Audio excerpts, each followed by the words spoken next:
Okay, this is Walter Bradley with Mind, Body, and Soul Productions.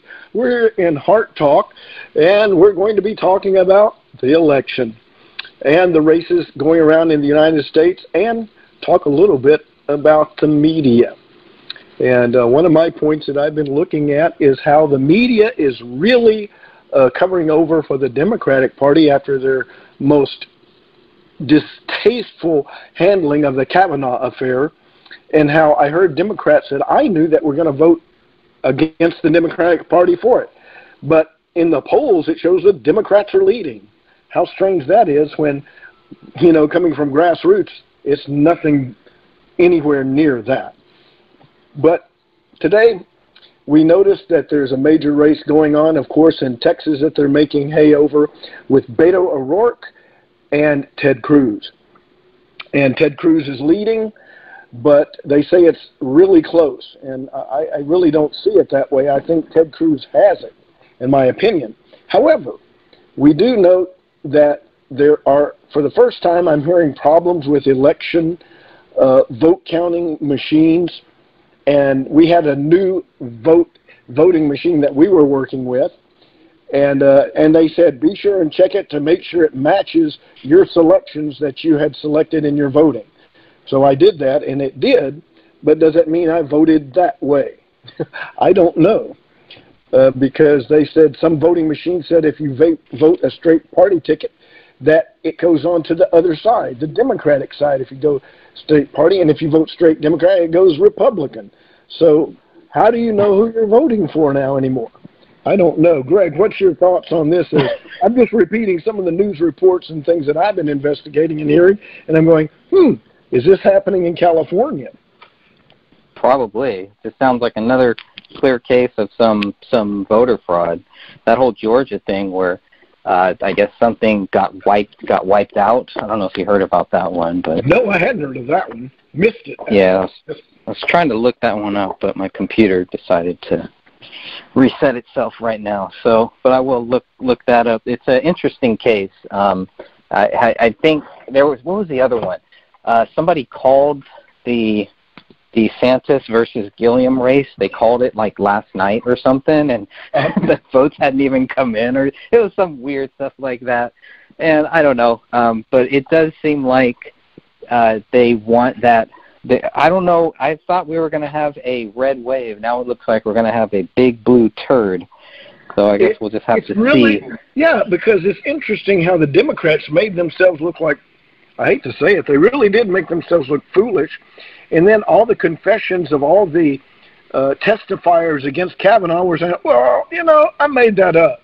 There were two of them that came out, I heard, and said they made up the story.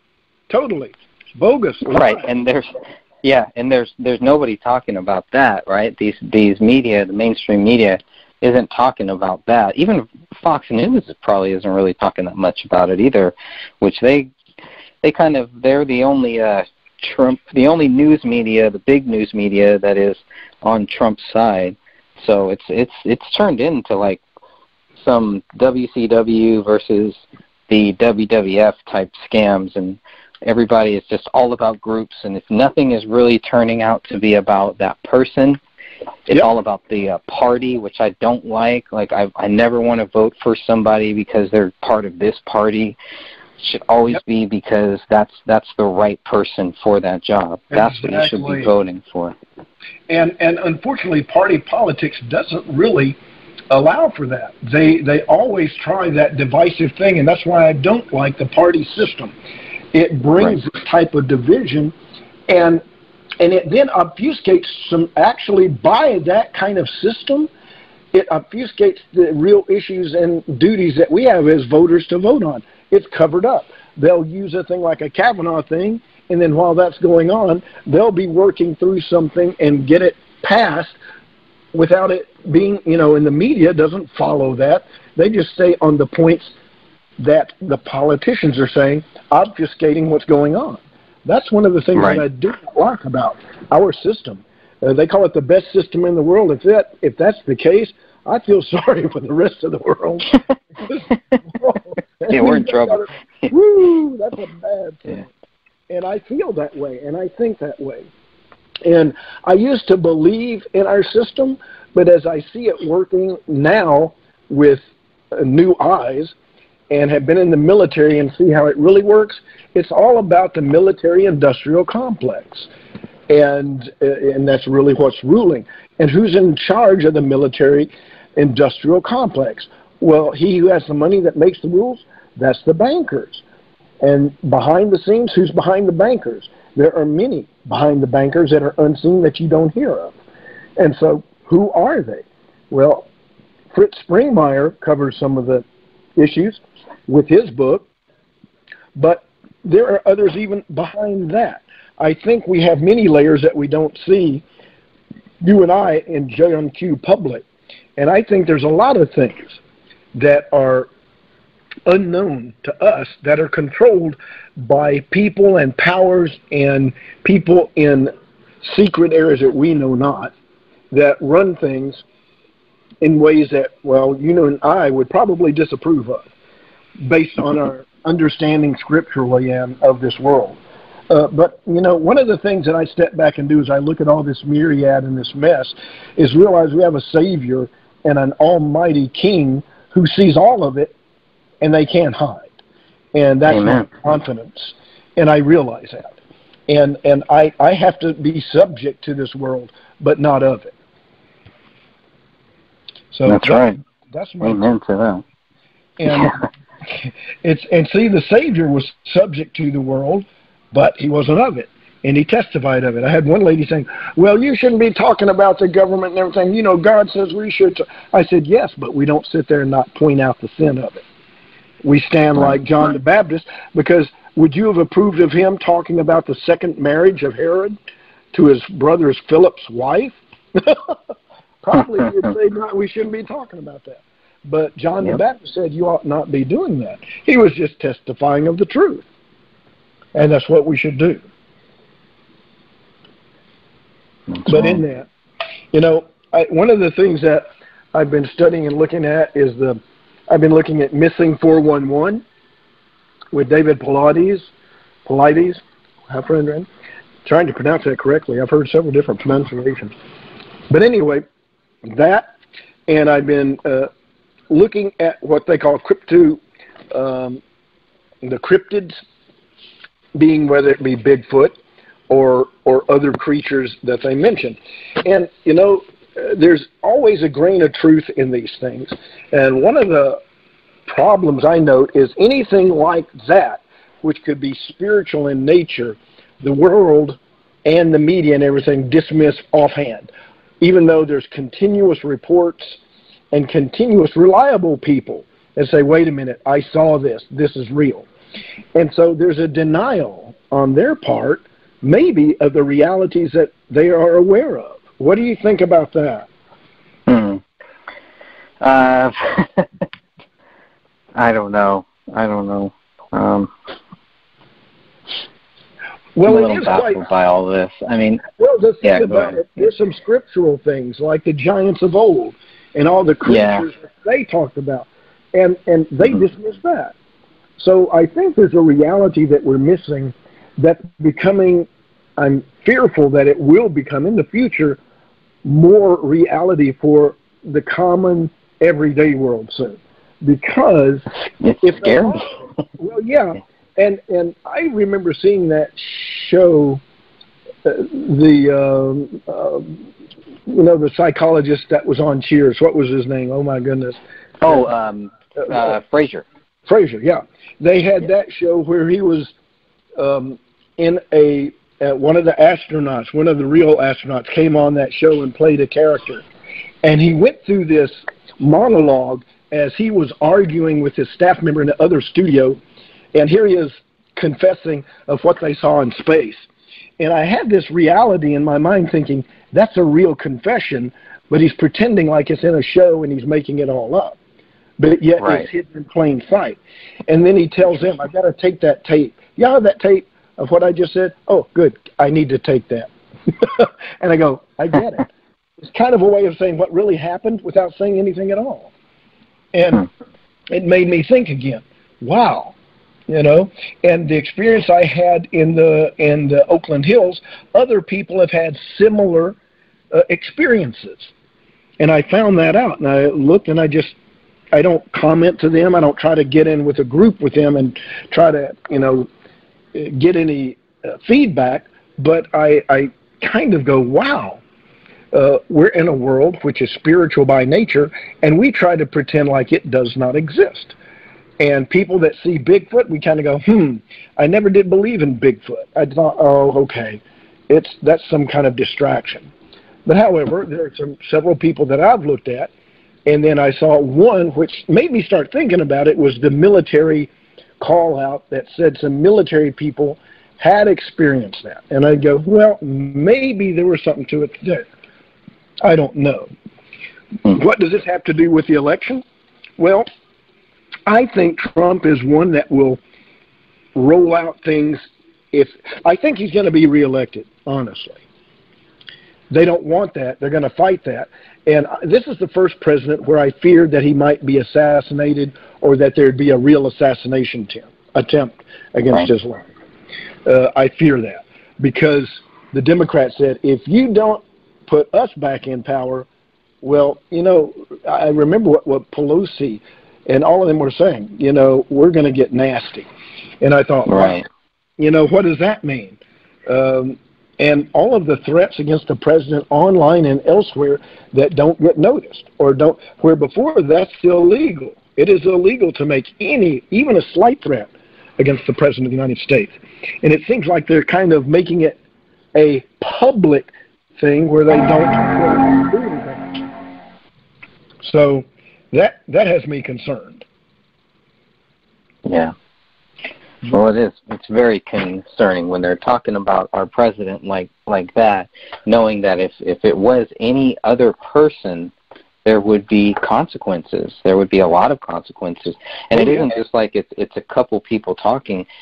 It's Hollywood. It's a lot of the Hollywood. I mean, if they would have done that to Obama, they probably would have been fired, and they'd be on the street right now. But Exactly. So it is a double standard. It's a total double standard, especially when all these people were fine with Trump. They had no problem with him until he ran. Then it was like all of a sudden he's like the devil, you know? Yeah, so, and when he started talking things that the rest of the American public were saying, that even doubled down, because they do not, that shows that the political community and media, do not support, one, the Constitution, two, the people, nor have any concerns for what the people care about. That is a very obvious and poignant point that I take from this that's very frightening to me. That means that they're on a direction of following after the Saudis. Now, I'm going to have to make a comment here that I think bears the hand behind the darkness. The Saudi princes, have you noticed they get carte blanche? And they're the ones that lead the Middle East. There's nary a bad word said about anything about them. Have you noticed? Yes. Yeah, you're right. Okay. Now, I'm going to tell you something else. They invest money in media and everything. And that is why you hear Islam promoted.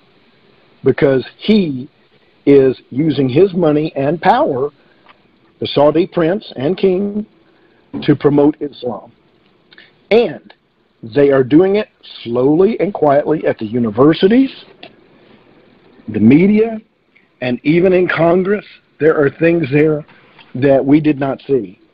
And even mentioning this between you and me and in this situation makes me think, you know, what could happen. But the reality is they're there. And they move a lot of things. And it's a reality that they have billions of dollars that they invest. They have quite an unlimited amount of money. And when you're, you know, you consider the billionaires and everything, you think about them, but you never think of the whole nation and the power in the hands of one person. And that's what's true in Saudi Arabia. All that oil money, guess where that goes? Yeah. And how much do they have? A lot. And how much do they get? A lot. And what influence? They invest in the Western world, in Europe.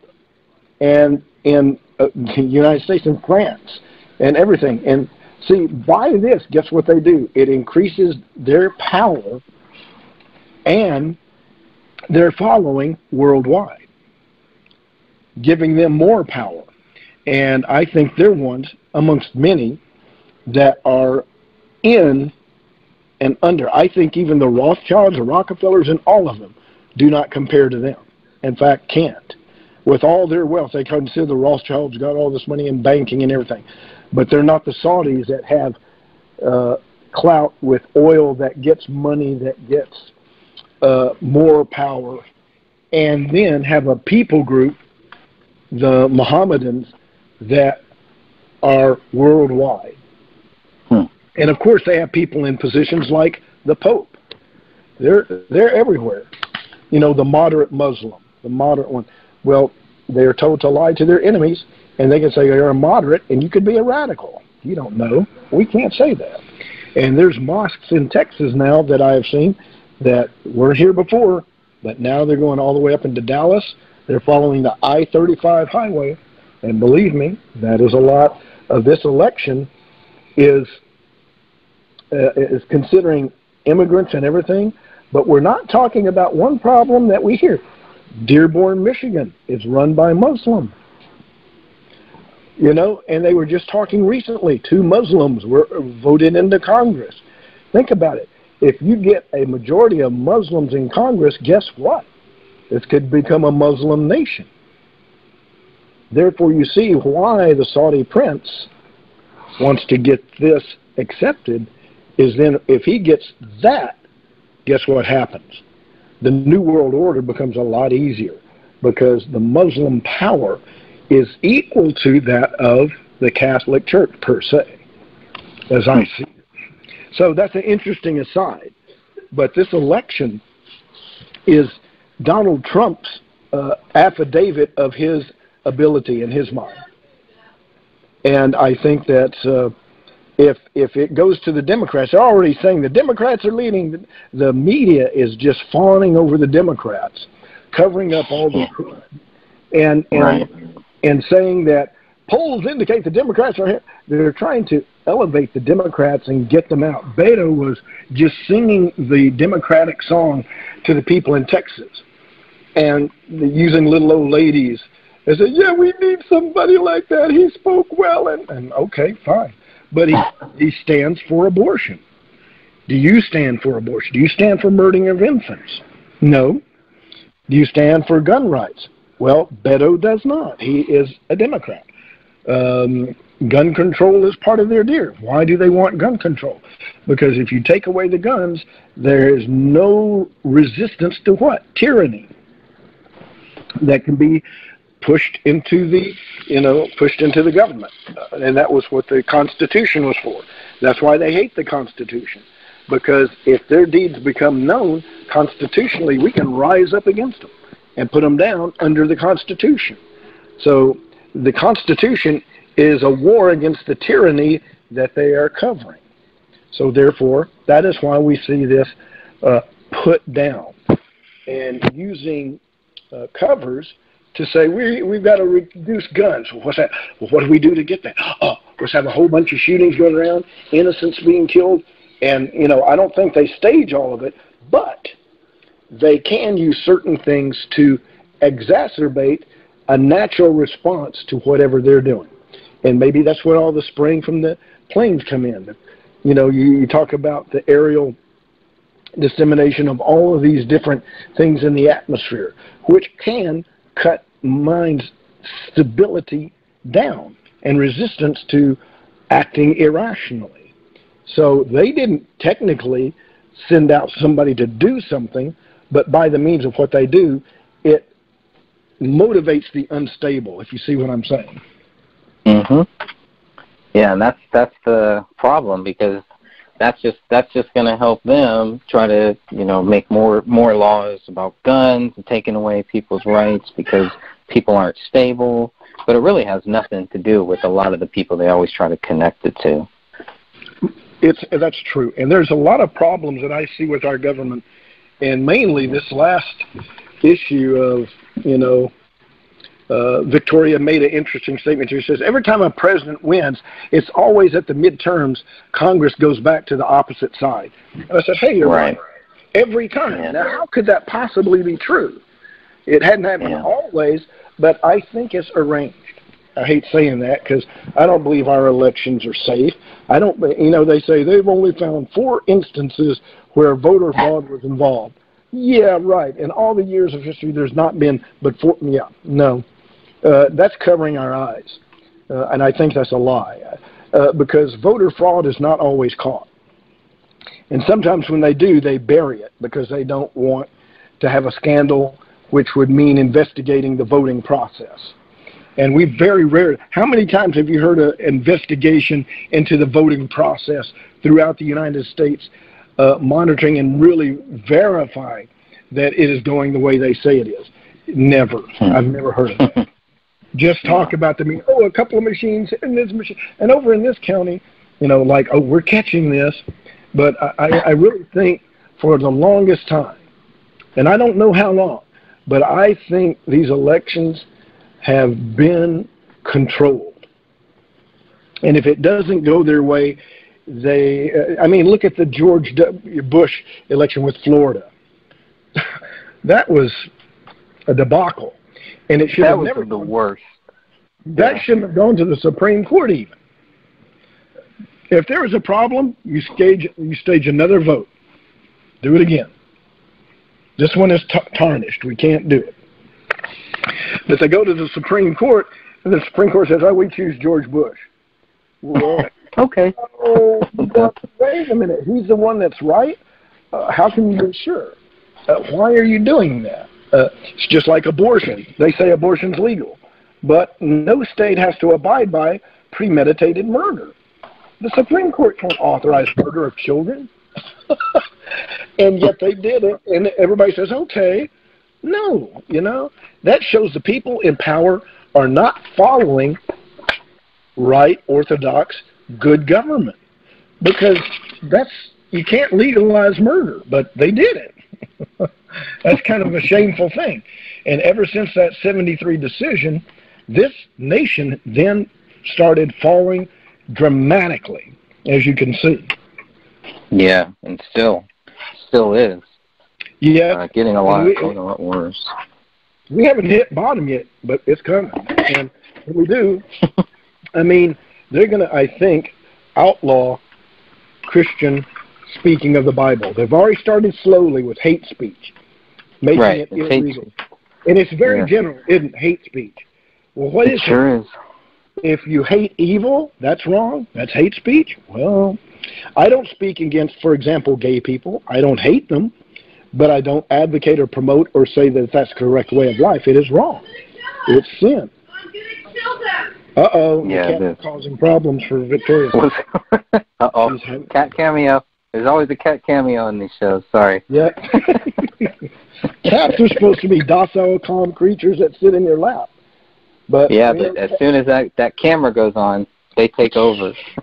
Yep, and they do all the wrong things they're not supposed to do. Knocking over glasses. We've lost several glasses. Texas glass that went flying, and all kinds of nice things. Boom! They just like pushing things over. They said if the world was flat, there would be nothing left because the cats would have pushed everything over the edge. So I know we don't have a flat Earth. Cats would have ended that a long time ago. We have the proof here. Well, I hope you guys are okay over there, at least. But. So far, so good. I'm Go ahead. I'm looking at the just some of the early, obviously these results and everything are super duper early. Right. But I'm looking at one and wanted to see if maybe I could give a little update about where we're at now. The polls closed where you're at in Texas. Here they're still open, so we're kind of waiting for all that to see how it all goes. But right now it looks like in the Senate, the Republicans have 47 and the Democrats have 40 so far. And that's mostly on the East Coast. In the House, the Republicans and the Democrats right now are both tied at 60. So it's close. It's going to be really close. So I think this is why we need to be very, very concerned about voter fraud, and let's just automatically recount every time. I think that would help. I agree. Yeah. You find it. Okay. What did the cat do? Spooky is messing with the camera again. The camera. Yeah, we have a camera that's viewing the back garage to watch out for raccoons who come in our back garage now. That way we know only the feral cat is eating and not the raccoon. We have a family of 4 raccoons that can eat all a pile of food in one night. And I mean, a couple of pounds out there, vanish. Quickly, too. Yeah, quickly. So we're protecting our food with a camera. And we make sure we try to remove the food so they don't get it. And it sounds like the cat might be teaming up with the raccoons to get rid of the camera. Yeah, knocking the camera off. That's what it sounds like. Yeah, that could be. It's all a conspiracy. That's all it is. Yeah. I bet you they're working with Soros on this. I know. They were hired. Down. Soros is working with the raccoons to destroy the American public. I got this down. He's got some deal with the Texas raccoon. Now, I know Soros is one that's contributing to some things based on his views. Mm-hmm. Now, I don't fault him for that, but he's not seeing the big picture, in my opinion. Now, I'm sure he thinks he does. A lot of people look at what they say is good progressive things, meaning, it sounds really good that everybody can come to the table and be equal, doesn't it? Let's bring everybody to the table. Yeah. Let's make it equal. Yeah. And let's legalize certain things to make it even for everybody. Will it be gay marriage or anything of this nature? However, what are they leaving out? Who is the one at the table that doesn't get to sit at the table? And I can tell you right now, and I think you know who. It is the Father in heaven. The Father in heaven. Right. He's not invited to any table except those of his people. And then his people are ostracized and pushed aside, and they say, no, thank you. We don't want that.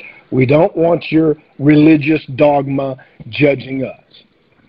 And we don't come judgmentally. I don't say that we should keep the caravan that's coming to Texas, that caravan, and lock those people out, marching from Honduras all the way up the coast, all the way up through Mexico, coming to the United States.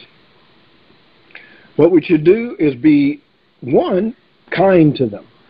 They're not evil people. Now, there's a few in there that might be, violent criminals. But hey, the United States is one of the most violent and criminally active nations in the world. Hate to say it, but that's a fact. A lot of criminality starts in Europe and in this world, and no people group is exempt. We complain about the aliens, not space aliens, but aliens from foreign, causing problems here. But unfortunately, I often warn people, you think this is a cornucopia coming to the United States. It is not. And the courts do weird things. They will sometimes exonerate the guilty and condemn the guiltless. That's what happens.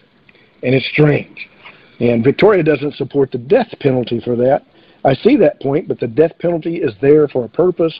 However, when you have a court system that is skewed like it is, and it can be various from one state, from county to county even, there's no standard that keeps them on a straight and narrow path to get and exonerate the guiltless and condemning the guilty. And it's unfortunate that we have murderers that sit on death row for 20, 30, sometimes they die on death row or are killed by another inmate. It's really a very, it's more lawless in prison than it is out here, which is saying something. And I think this election that we're going through is just the epitomization of what our nation is like, unfortunately. And we've all turned, it's like everybody is doing what's right in his own eyes. You see that in Scripture. And I think that's what we're seeing right now in the United States. Would you agree with that? I would. And it troubles me. And, you know, the only way to get your bearings back is for them to turn back to the word of the Most High, the Bible is called here, or the original text from the Tanakh and the Rihashah, or the New Testament, and start applying that at the government level. No, you don't have to make it a theocracy. But if you turned to that and would acknowledge that there is a creator and a spiritual ruler who is all pervasive and everywhere, because he is that. We may not like it, we may not think we can understand that, and we can't as finite creatures, but the thing about it is he doesn't exist or we would not exist. And this election is a little bit about that, because what the Democrats are purporting is anti-Bible, really. It's saying that we have the right to say what God can say. We have the right to limit him. We have the right to censor. That's right. Censor God. And to tell him when he's wrong, as if he can be wrong. Right. He cannot. He's always right. We are the darkness, and he is the light. And it's just like Job, you know, and Job was a righteous man, and you saw the questions that he brought up, and look what they're doing compared to that. Now, you think, as the Creator, he's very tolerant to them. I mean, he's tolerant to us all. But what happens when the tolerance ends? What happens when he begins to judge? What happens when he begins to hold to account what they say and do and starts bringing judgments? That's when they're going to start getting, they might get more rebellious. It's what really happens in that. And sometimes the Father says, okay, I'm going to just wipe you out. You're not going to listen. And he has a right to do that. Some people say, well God shouldn't. No.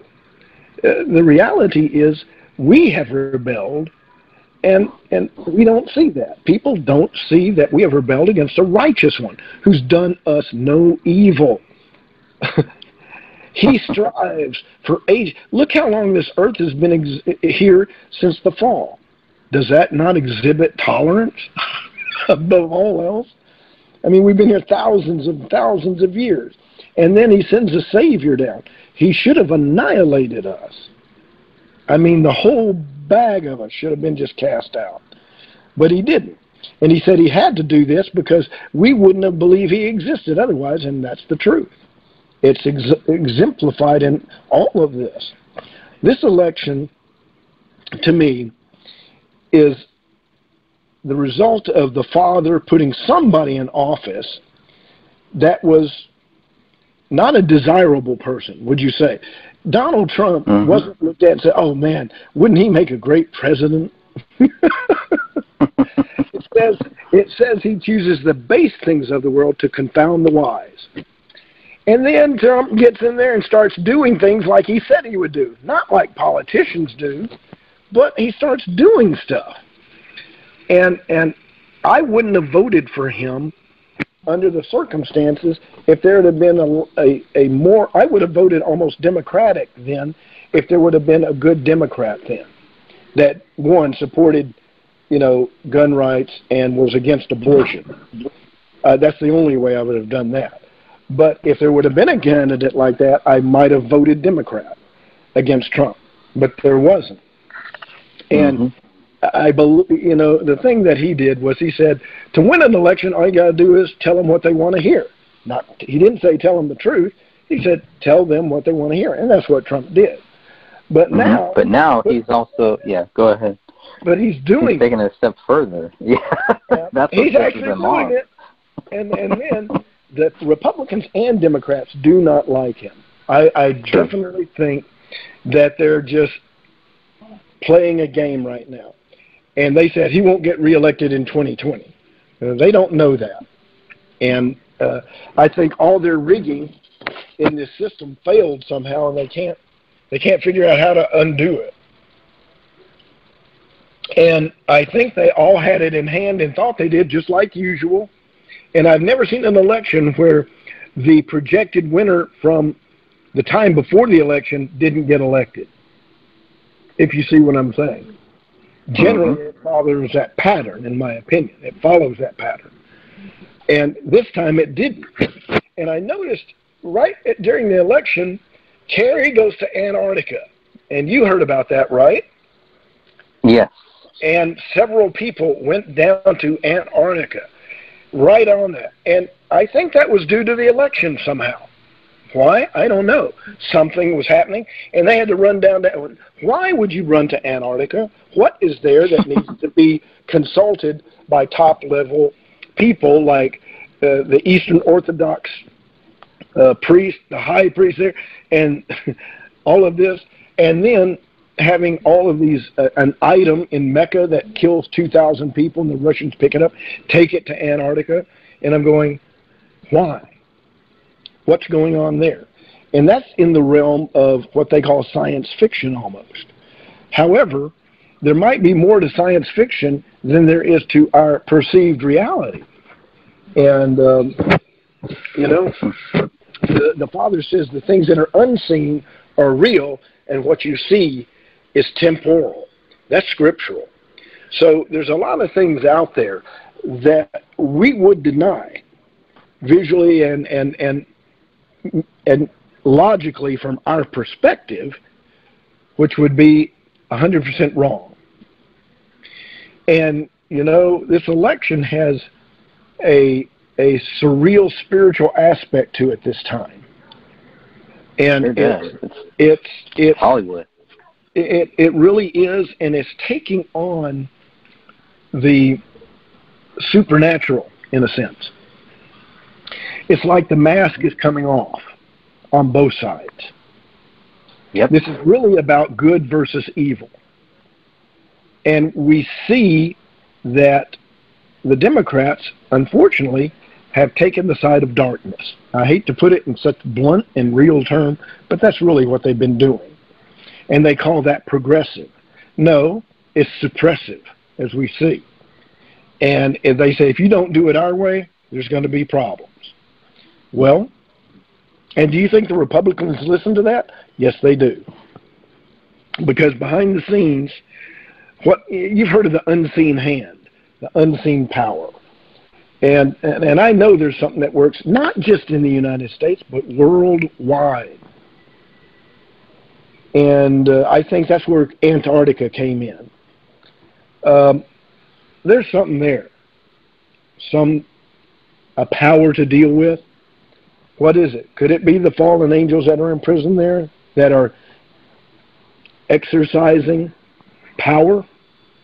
I don't say I know. But Satan does have his hand in the United States government. That is without a doubt the truth.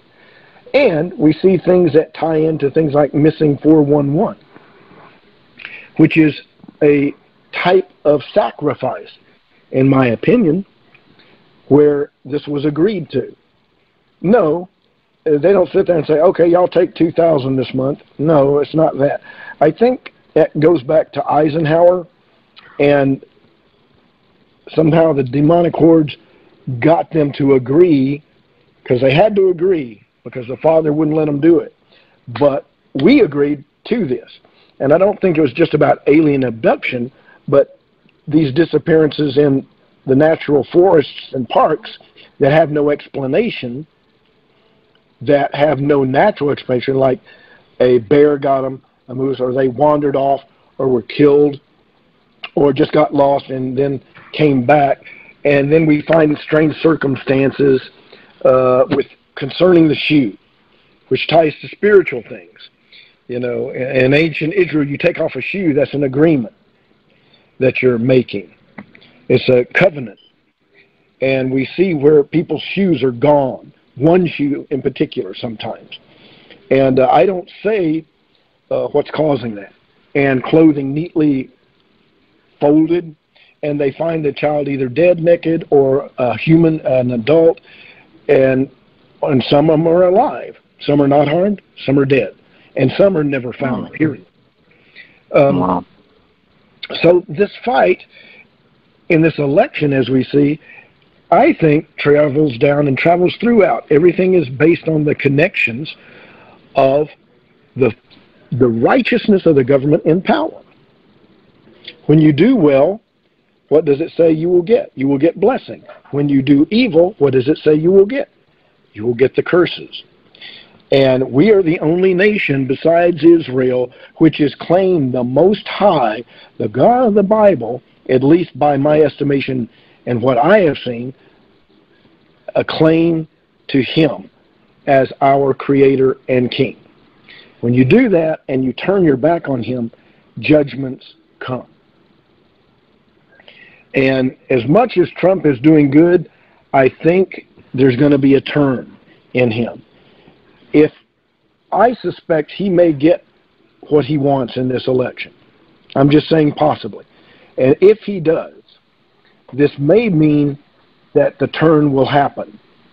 And he will get more, let's just say, not like he has been in the past, but you'll notice a change, I believe, in which he will begin to act and do things differently.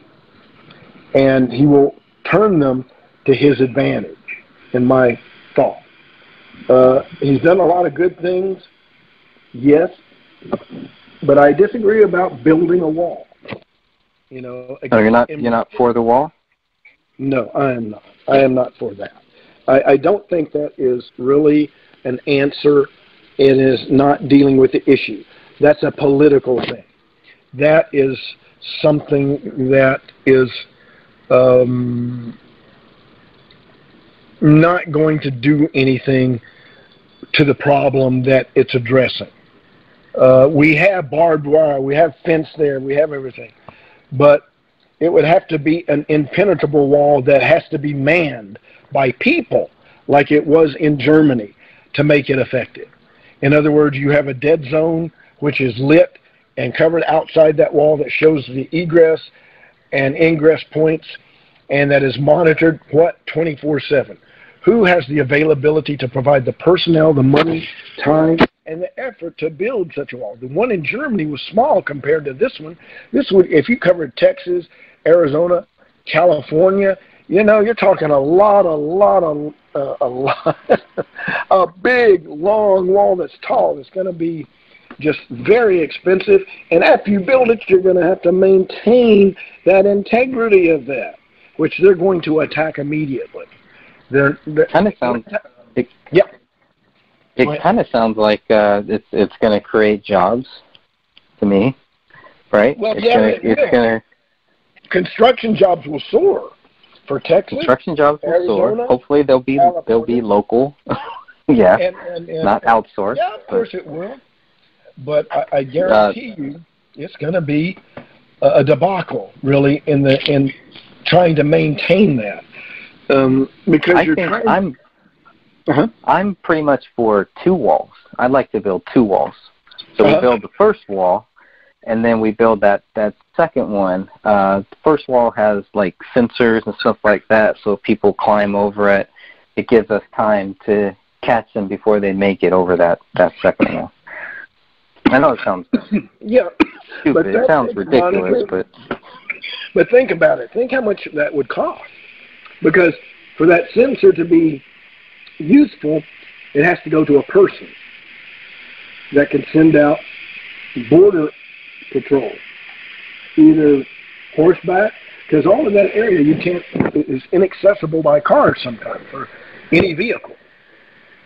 And then you have to put somebody on foot or on horseback. Then you're talking about lighting, and you know you're gonna lose some people in there, and it's gonna cause some loss of life. This isn't just a wall issue; it's much bigger, and this election is on that. And I kind of think that if you build a wall, you're actually putting a barrier to those who, you know, are going to have to pay for that. We're going to have to pay for that. They're going to have to get the money somewhere. And just like they do with housing and banking, they just create the money and then charge the United States, and we have to pay for it with our taxes. and and we're already how many trillions of dollars in debt? This is going to be like massive, and it's not going to end. And they've started the treadmill, and I don't see an end in it. And I think Donald Trump is wrong. It's a popular thing to say, build a wall, you know, and you can get a lot of people going for that. But unfortunately, and here's the real crux of it, is then when you do it and it doesn't work the way you expect it to, what do you do then? You try to increase money to pay for extra people, extra programming and time, and the bottom line is it then becomes a pit of money that you keep throwing that sucks just more and more. Because inevitably there's going to be problems in building, problems in maintaining, because they're going to want to break in or break through that wall. And who knows, the cartels may want to blow it up or dig more tunnels under. There's going to be reactions to the wall. And right. What about that? There's going to be more resources that we will need. And we are already in a position of not having the resources to cover what we've got now. And the problem is immigration, they're not going to honor any immigration. They're doing this for drugs, and pack mules are making money getting illegals over here, and that's not going to change. They're going to still use the roads and everything that doesn't have a wall to go around that, and they're going to find other ways to get into California, for example. They've got a whole coastline to go there, and I'm sure they've done it. China has done it, and you don't hear about the Chinese immigration problem, which California has. They bring boatloads of Chinese, unload them on the coast, and they just go into the Chinese communities. That's ongoing. And there's a lot of people coming in coastally that you don't hear about on the Atlantic, on the Pacific side, that are illegally coming into the nation. Of every nation that want to come to the United States. We just talk about Mexico all the time. That's not the big issue. We have thousands, tens of thousands, maybe more, coming in within the year that are illegal from nations that just want to come here. Or you can take the ones that come here legally and then let their visas and other documentation expire and they stay here. There's that issue also.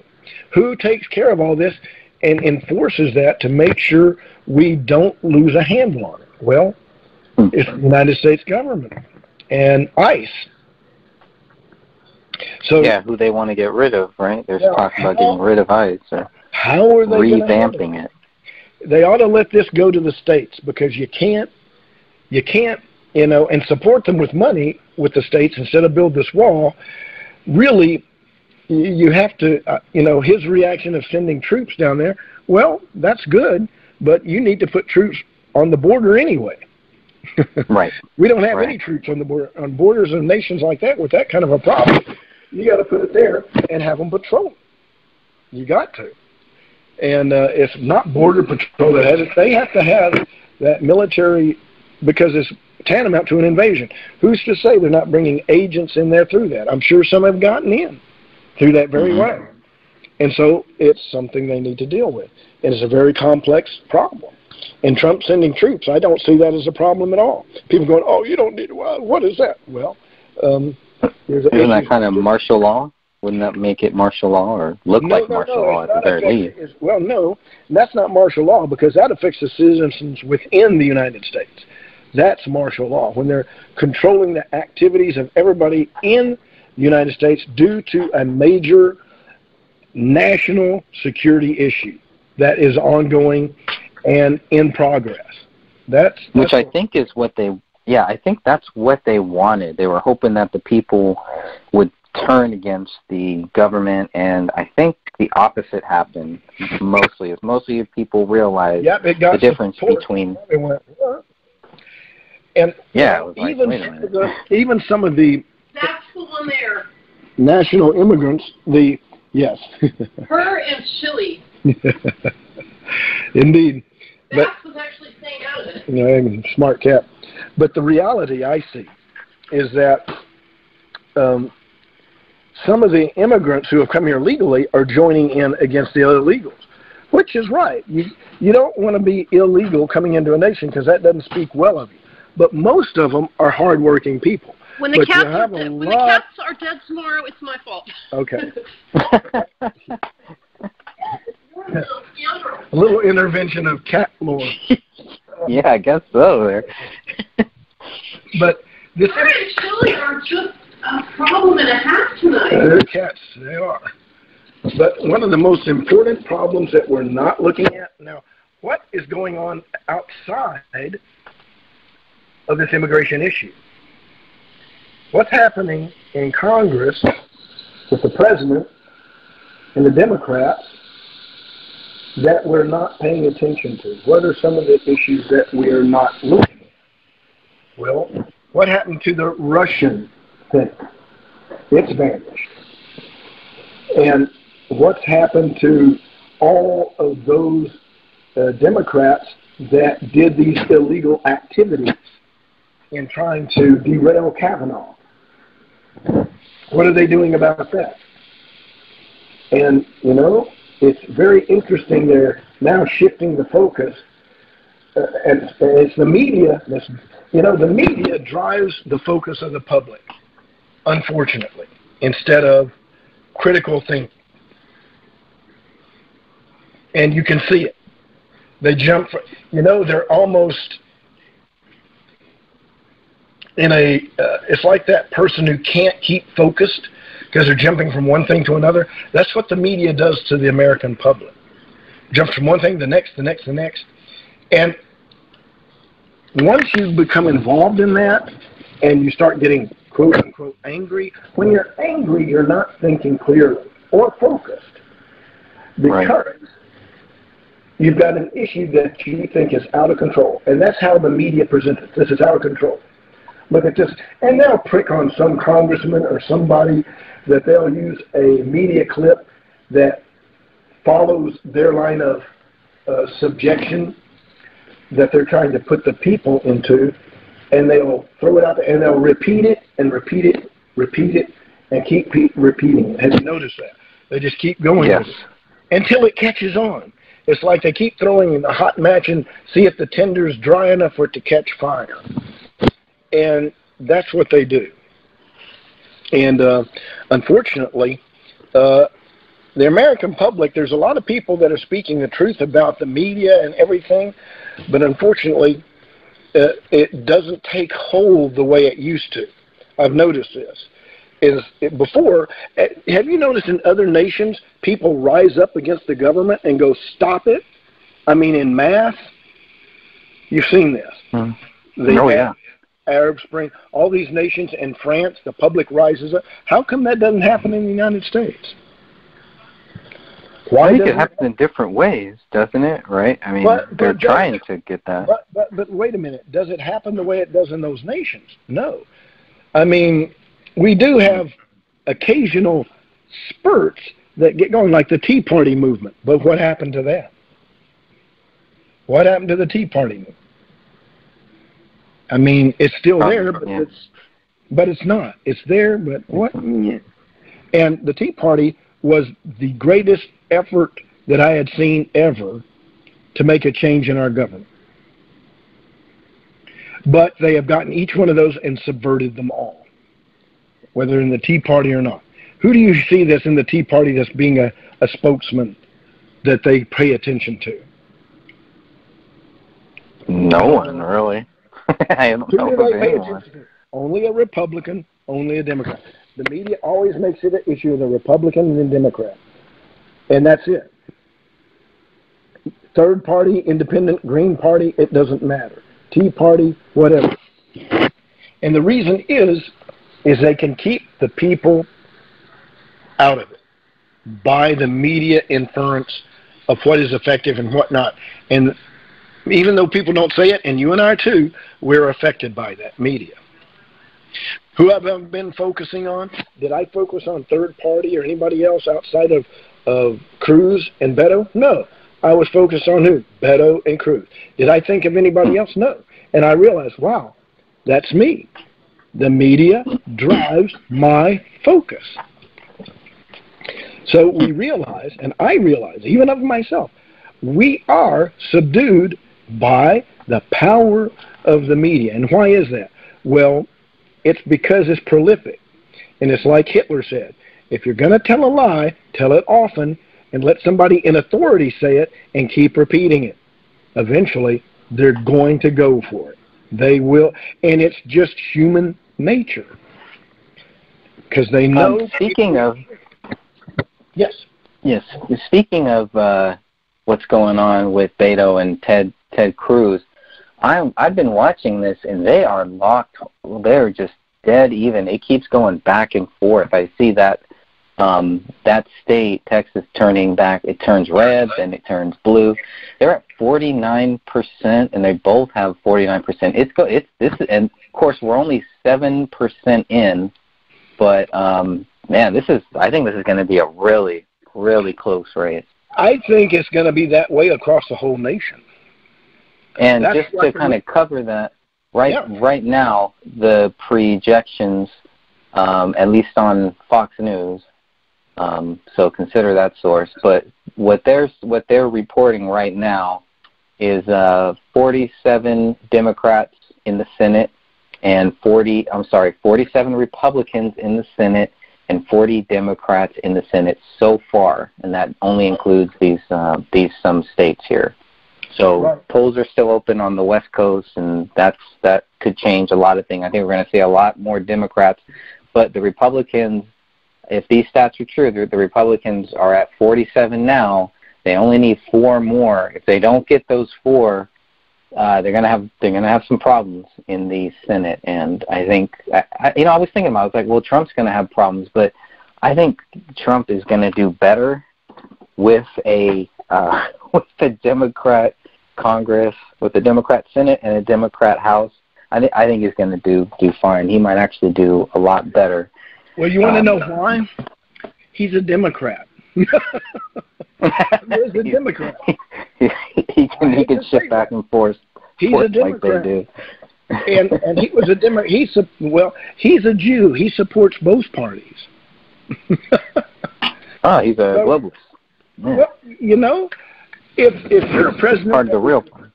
But if you're a president, think what you have to do. You have to work with people that you know are going to overthrow everything you do. See, people don't realize this. Congress sets the tone for the president.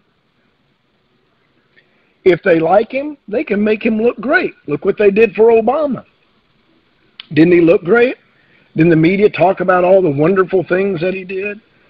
Even though he did a lot of wrong and terrible things, actually. And Congress was really working with him. When Trump got in there, everybody went, oh my gosh. But how could a party that didn't want Trump get Trump? I don't understand that. I don't get that. And then they turned on him afterwards. But not all of them. Yeah, and Ted Cruz was one that did not like Trump. He did not want Trump. He didn't want to work with Trump. He didn't want to have a Trump in office. And I don't think Which is crazy now how close they are, how close they seem, Yeah, and the reality is this shows me something that really behind the scenes, this has nothing, all of this stuff that we see is not what's going on behind the scenes. It's theater.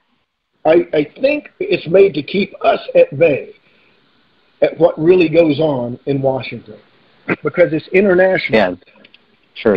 They're trying to grab our attention. They're treating this, because I watch wrestling, right? I'm a huge wrestling fan. When I watch Trump's rallies, that's exactly what I'm watching. It's like watching a wrestling show where one guy is just talking all this drama about the other guy. The fans are cheering with him, cheering. It's like putting McMahon as president. Lock her up. Yeah. Oh, yeah. That's a whole other interesting aspect, that Vince McMahon's wife is she's one of the leaders of one of the reps, or whatever it is, for the small businesses. I've lost you. You've disappeared. Can you hear me? I can't. Now I can. You disappeared. Oh, sorry. That was weird. It was vanishing and it's slowly going. Now you're back. Story of my life, yeah. Well, maybe they're listening in and dropping it off, and we don't want to hear that. Well, right now, the House, it looks like 94 in the Republicans and 88 in the Democrats. Of course, this is all very early stuff here. Watch what happens. It's interesting. I think the Republicans may pull it off, but it'll be a last-minute boom, and everybody will be shocked. I do too. Which is it's theater. And what really is in my mind is that I think Trump and not every president, but certain presidents have more pull with how things go, so to speak. Now, Trump is one of those that I think they fear a little bit. Why? Well, because he knows a lot of stuff about him that, well, frankly, none of us know. He works within, and that might have been how he got in. The art of the deal is knowing what? Your opponent's weakness, right? Mm-hmm. That's the art of the deal. He doesn't say that. But I know in business, you've got to know your opponent, and if you want to get something, you've got to know where that person is weak, and you have to not strike it directly, but subtly work with it, if you know what I mean. And yes. I've seen people in the past in my life work like that. And you go, wow, I got to watch myself.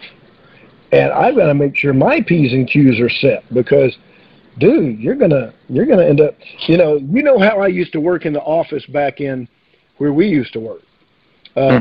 You know what I had to deal with there.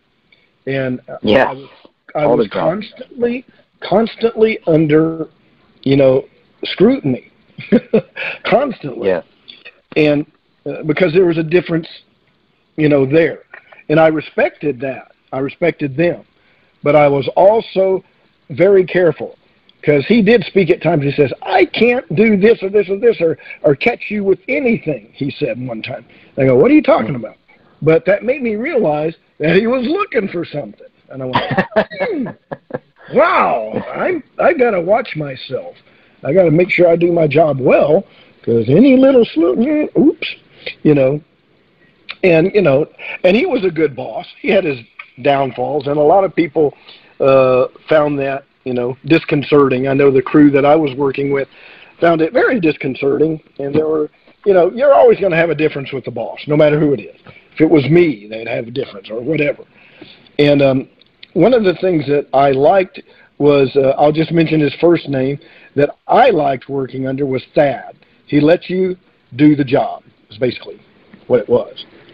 And he didn't get too deep on you. But if there was a problem, he was hands-on with you in it, and that's what I like.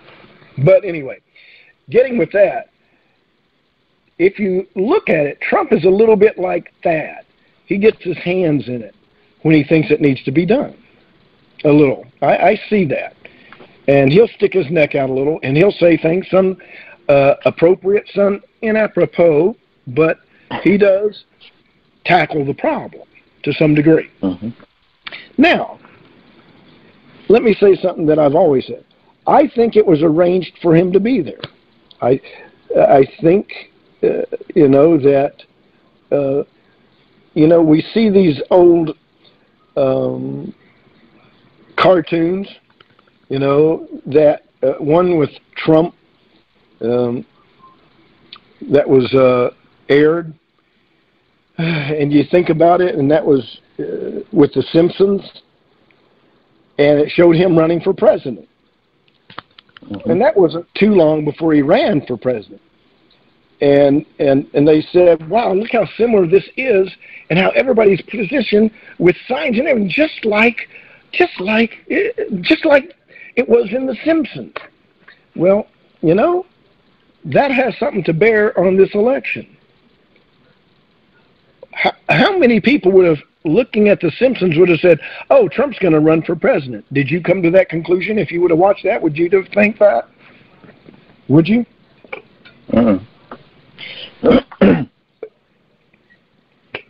I wouldn't have. But would you have thought he was going to run for president just by watching him run for presidency on The Simpsons and a cartoon like that? No. No. In fact, when I saw that, I thought, man, that'll never happen. That's what I thought. Trump run for president? He wouldn't make it, even if he did. It didn't make sense. He wasn't a politician.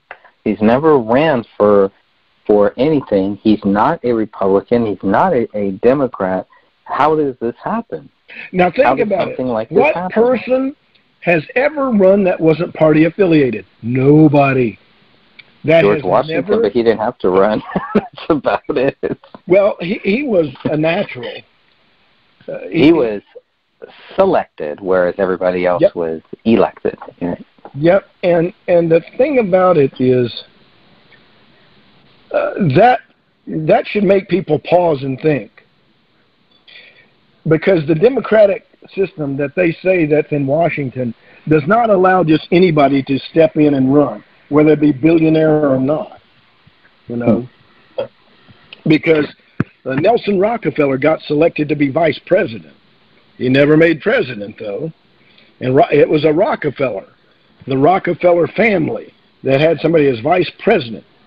That was scary to me. I'm sure. Think if he became president, Nelson Rockefeller, a Rockefeller.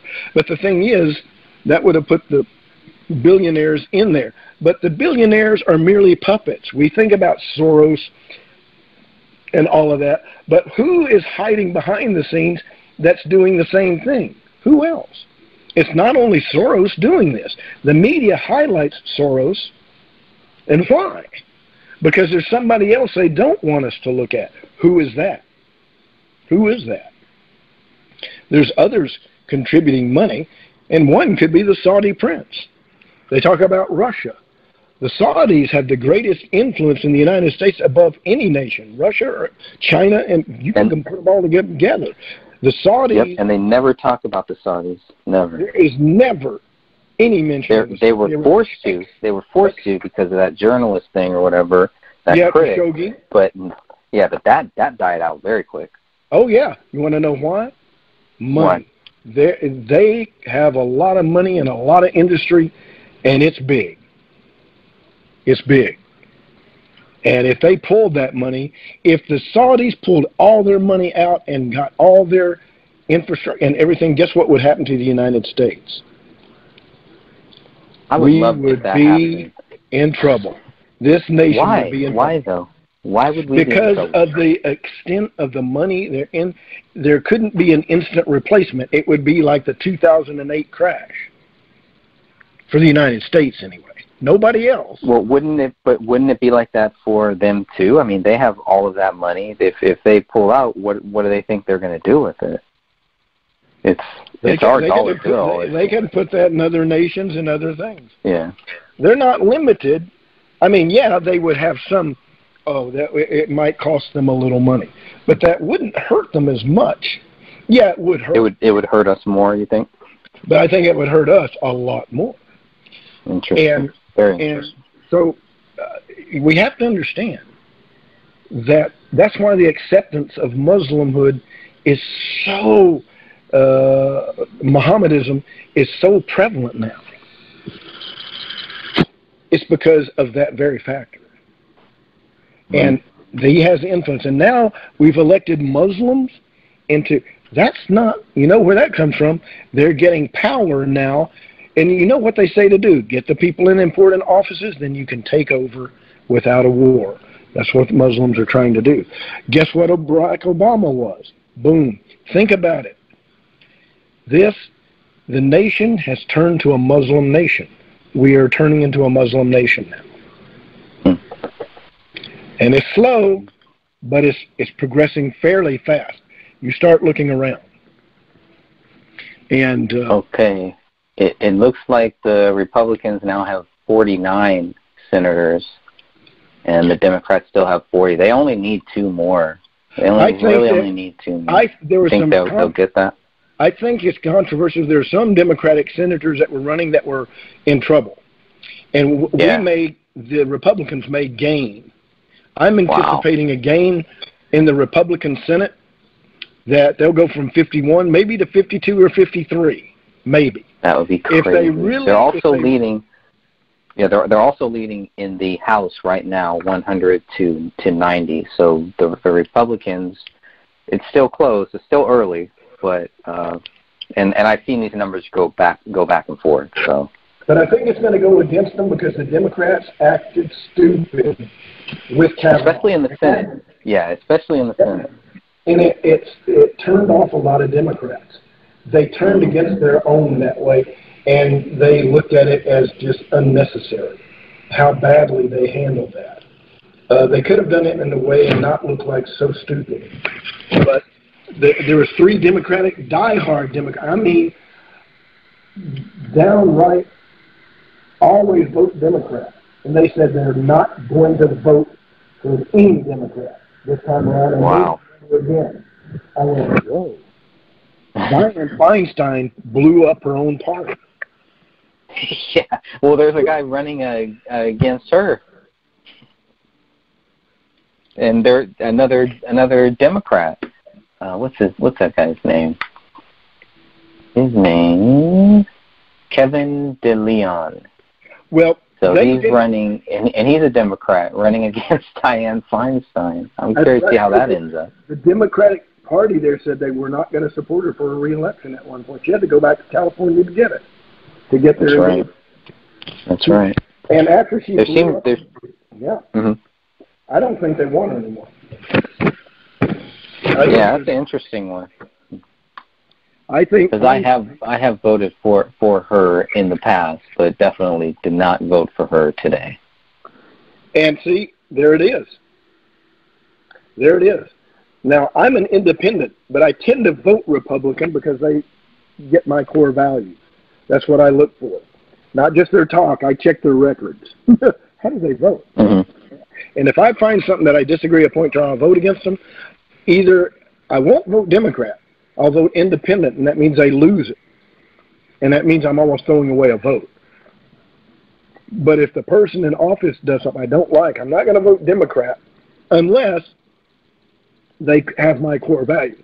If they're anti-gun control and they support pro-life, then I would vote a Democratic way. But, other than that, I would put it on a third party like a Green or Libertarian.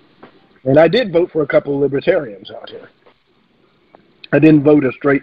I'm not just a Republicanoid that just vote Republican for Republican just because they have a platform, quote, that they support. Because I think a lot of Republicans, and I think those in office, don't always do as they say, and that they are not as they say. They may say they're pro-life, but backward, under the deal, not be. You know what I'm saying? And they give a public, and even in how they vote, sometimes they'll do it, but in such a way that they can put amendments in there that will give pro-choice an upper hand without appearing to be that way. That can be done in Washington. And I know. So it's just, our nation is the way it is because people don't want to see it that way. It's because of the nature of who we are as a people. That is why our nation is like it is. And, you know, other nations may mock us and say, look at them, gosh. But the thing is, saying is true in nearly every nation in which it's part of the United Nations. And it's a sad commentary, but the governments now are starting to go surreptitiously behind their people's backs, doing things that they ought not be doing. And it's spreading worldwide, like France did in authorizing gay marriage. They said they went against the people's wishes and just authorized it via law to authorize gay marriage. And the French people went crazy. But they forced it. And that's what governments are going to do. They're going to force people into accepting evil because they have turned against the word of the living God. Amen. You're right on that. Looking again, now Ted Cruz pulling ahead. Only 15% is in, and Ted Cruz right now has 50.42%, and Beto has 48.97%. And the Libertarian Neil Dykeman. I haven't heard of him, so I'm not sure who he is. There are several libertarians that I'm seeing here. I think Bernie Sanders, we know he's already won. He's definitely won. There's no doubt of that in Vermont. That one's done. Yeah. And some of these others are close. It's the Senate, and I know the House race is also important too. But I'm very curious, after the whole Kavanaugh thing, I'm curious to see what happens with the Senate. I'm also curious to ask you this. What do you think? Do you think Trump should be held responsible, should feel any blame if the Democrats take control of the Senate and the House, or the House, either or? Do you think he could take any blame for that? No. The reason being, now sometimes there is a reaction against a president, and there's some that are doing that. However, it's not his fault that happened. It's the people's misunderstanding of the president's job. He stated his case, and they decide they're not going to vote Republican or for any Republican. You know, that's blaming somebody else for someone else's problem. It's going against the core. If you have a good Republican candidate who's good for the job and doing well, and you vote against him because of the president, that's not the president's fault. That's the person that's doing the voting's fault. That's ridiculous. Because they are taking a stand and voting that way because they don't like somebody else, so I'm not going to vote for this person because he's got the same tag as you. That doesn't make sense to me. I don't vote against anybody because they're tied or supported anybody. I supported Richard Nixon. I was young then, but I stood by Richard Nixon. Yeah, he did some wrong things. He definitely did. He did. All before Watergate, right? All before the Watergate thing. Yes, and I. He's a Bohemian Grover or a clubber. Yep, and I think that the Democrats are in for a surprise. I don't think they're going to get the support they expect. The reason the media was pumping them up so high is because they're so low. The people don't like the Democrats. Even the Democrats don't like the Democrats now. That's kind of bad. The Democrats have become self-loathing, and it's because they have not stood for anything right. They think they have. They think they've been, they've always supported bigger government and taxation to support and try to give to everybody. But you can't do that. It's not practical. It's not logical. It's not pragmatic. What they have done is tried to please everybody. Have you noticed that? The gays, bring them in. Everybody except two groups, guns and Christians. And they put those together as nutcases. Look at those nutty people with their guns. They always try to put them in, and they're going to try to put these guns and shootings on people who legally have guns. Oh, it's because you people have guns that these others are doing that. Obfuscation. Look, I'm looking at Wyoming right now, and I'm so glad that we have a wrestling company in Wyoming called Big Sky Wrestling. Wyoming, the senator there, the Republican senator there, won by 67%. They got 67% of the vote. That one's done. In Utah, Mitt Romney, they're already calling it for him. So it looks like he's going to win there. I think we're going to see a Republican landslide. I think that's what's going to happen. It's going to be a stunner, is my thought. I don't know. And the only reason, is that what that would be is because the Father in heaven is wanting to slow down the progression of evil. It looks like another in Maine, another independent party person is gonna take that state too. So yeah, that's interesting. And see, as these things progress, Angus King. Let's see. Let me check something here. Only 17% in, but that's just amazing. That's what I want to see from a third party and this person is ahead. They got 56%. Of course, only 17% is in right now, but that's still a very high number, very good number. I don't know anything about that person in Maine, but Angus King, I'm gonna have to look them up. They've only counted 137,000 votes, but I don't know how big Maine is. So. Okay. Oh, this was in. Angus King. He's also the incumbent. So. Wow, that's really interesting. Wow. Now I'm looking at this interactive map. Yeah, there's so many different ones but I mean, mostly they're all the same. I was looking at the one on Bing, so I just went to Bing and I searched for National U.S. Senate results, and that's what I'm following. On there, you can toggle it between the Senate, the House, and the governor. I'm going to toggle it for the governor. I'm very curious about California. Obviously, none of the voting has been done yet. Polls are still open, but that's a big one because I don't like Gavin Newsom. I don't like what he did with San Francisco, but I haven't liked any of our governors probably since I've been voting, including one of my favorite actors, Arnold Schwarzenegger. Yeah, he was just like a limp governor, just nothing there. And I can't remember anything he did. Go ahead. Well, Dianne Feinstein is considered safe. I don't consider her safe. She could lose. Wow.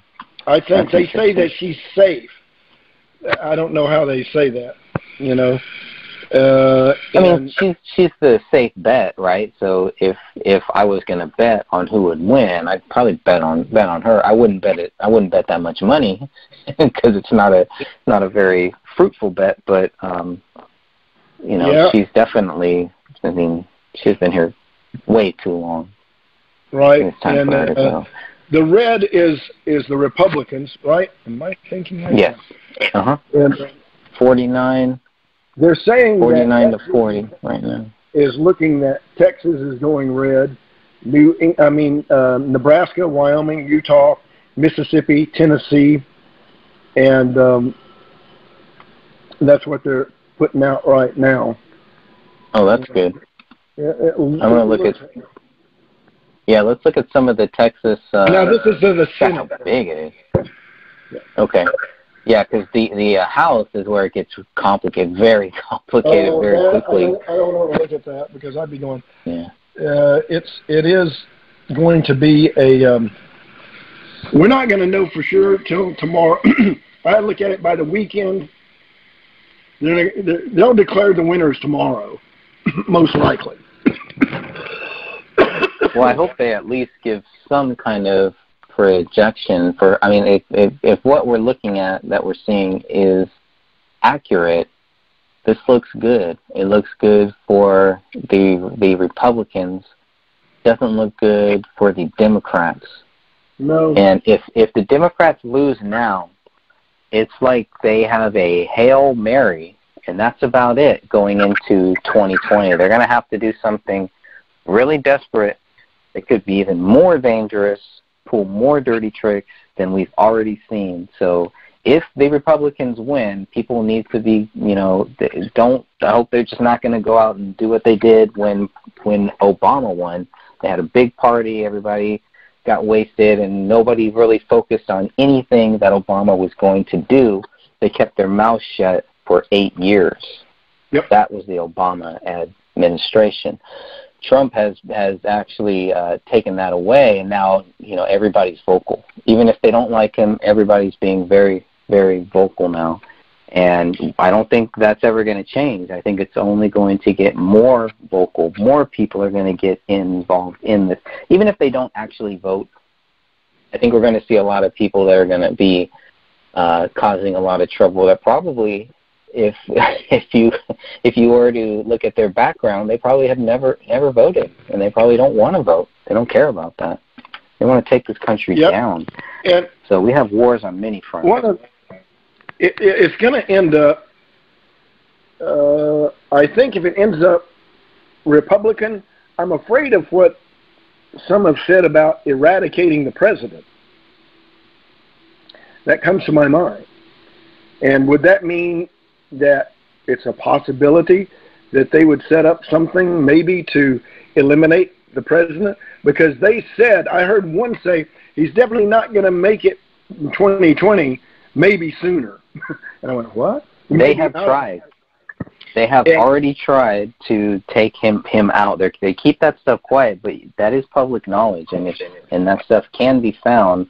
The plots to kill Trump, and how many times that the good people of this country have been able to stop that from happening. And I think that all of the obfuscation for the border wall, which would have to go from California, Arizona, New Mexico, and Texas. Because just think, if we put a wall that was really effective along Texas, they could go through New Mexico and get to Texas just like that, right outside of El Paso. Right there. No problem. Catch I-10, no problem. Or they could sail off into the Pacific, you're looking at an easy way in the Gulf of Mexico. Swing right out there, come in on the shore in Texas. That doesn't take anything to do that. And what border patrol is on the coast? None. You go to a beach, you're free. That's all there is to it.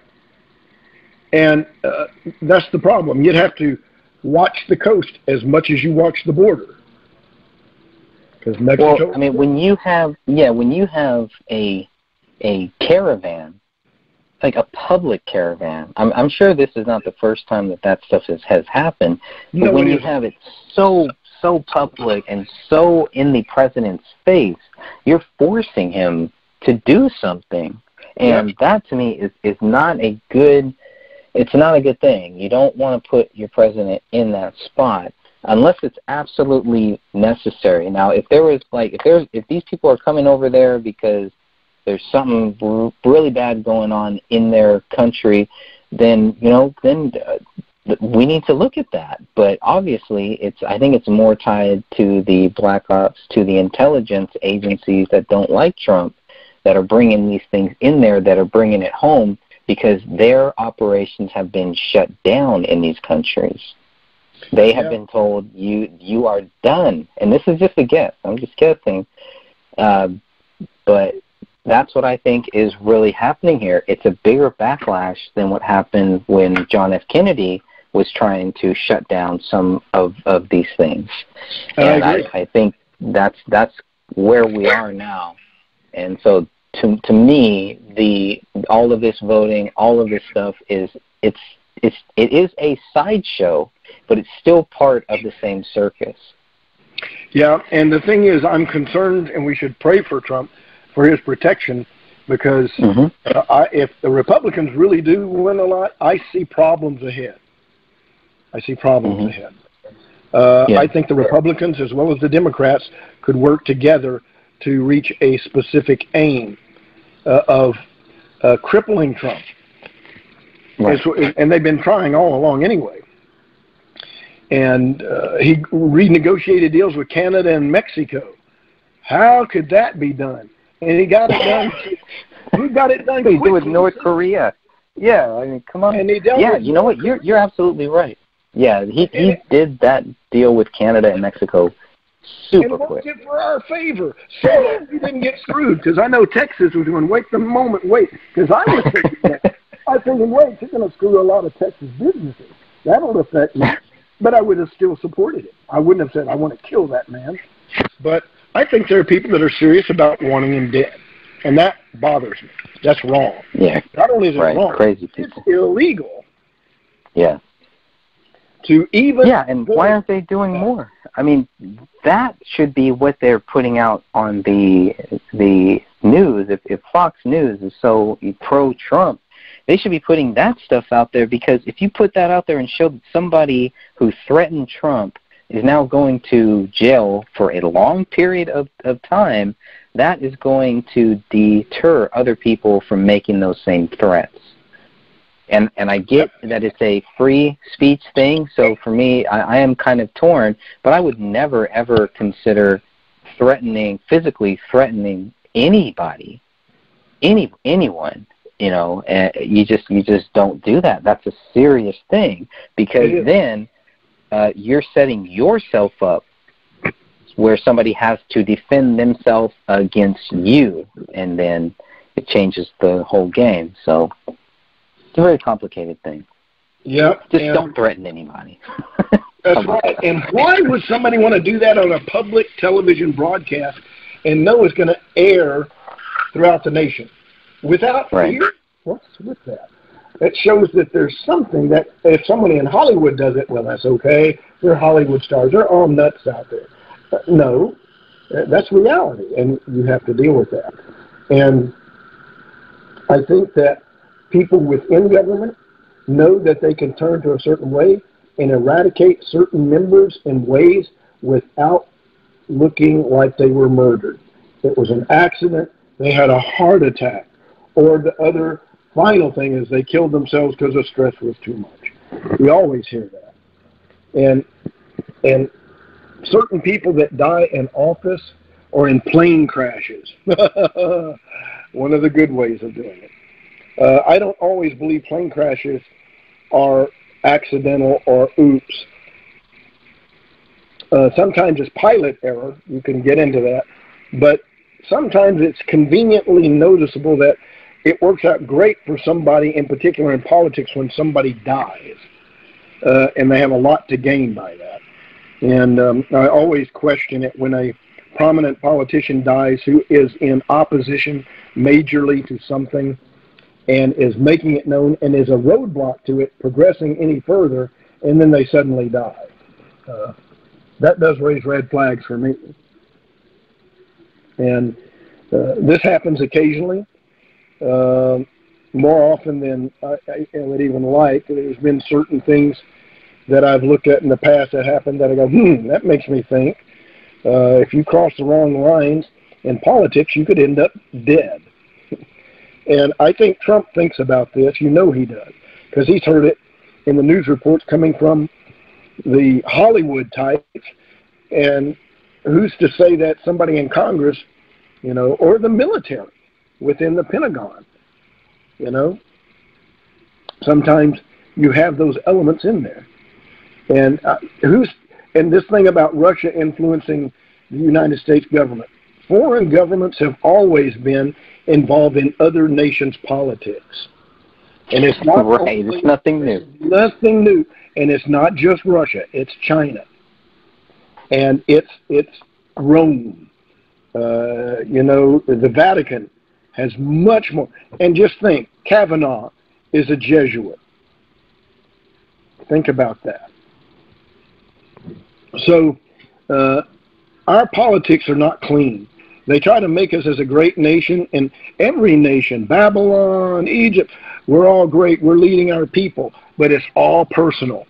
They each have their personal agendas, and the one thing they don't want is the uprising of the people. So they have to maintain it by, one, giving them what they want a little, putting them in fear, and then in the United States they use a lot of fluoride. Oh, boy.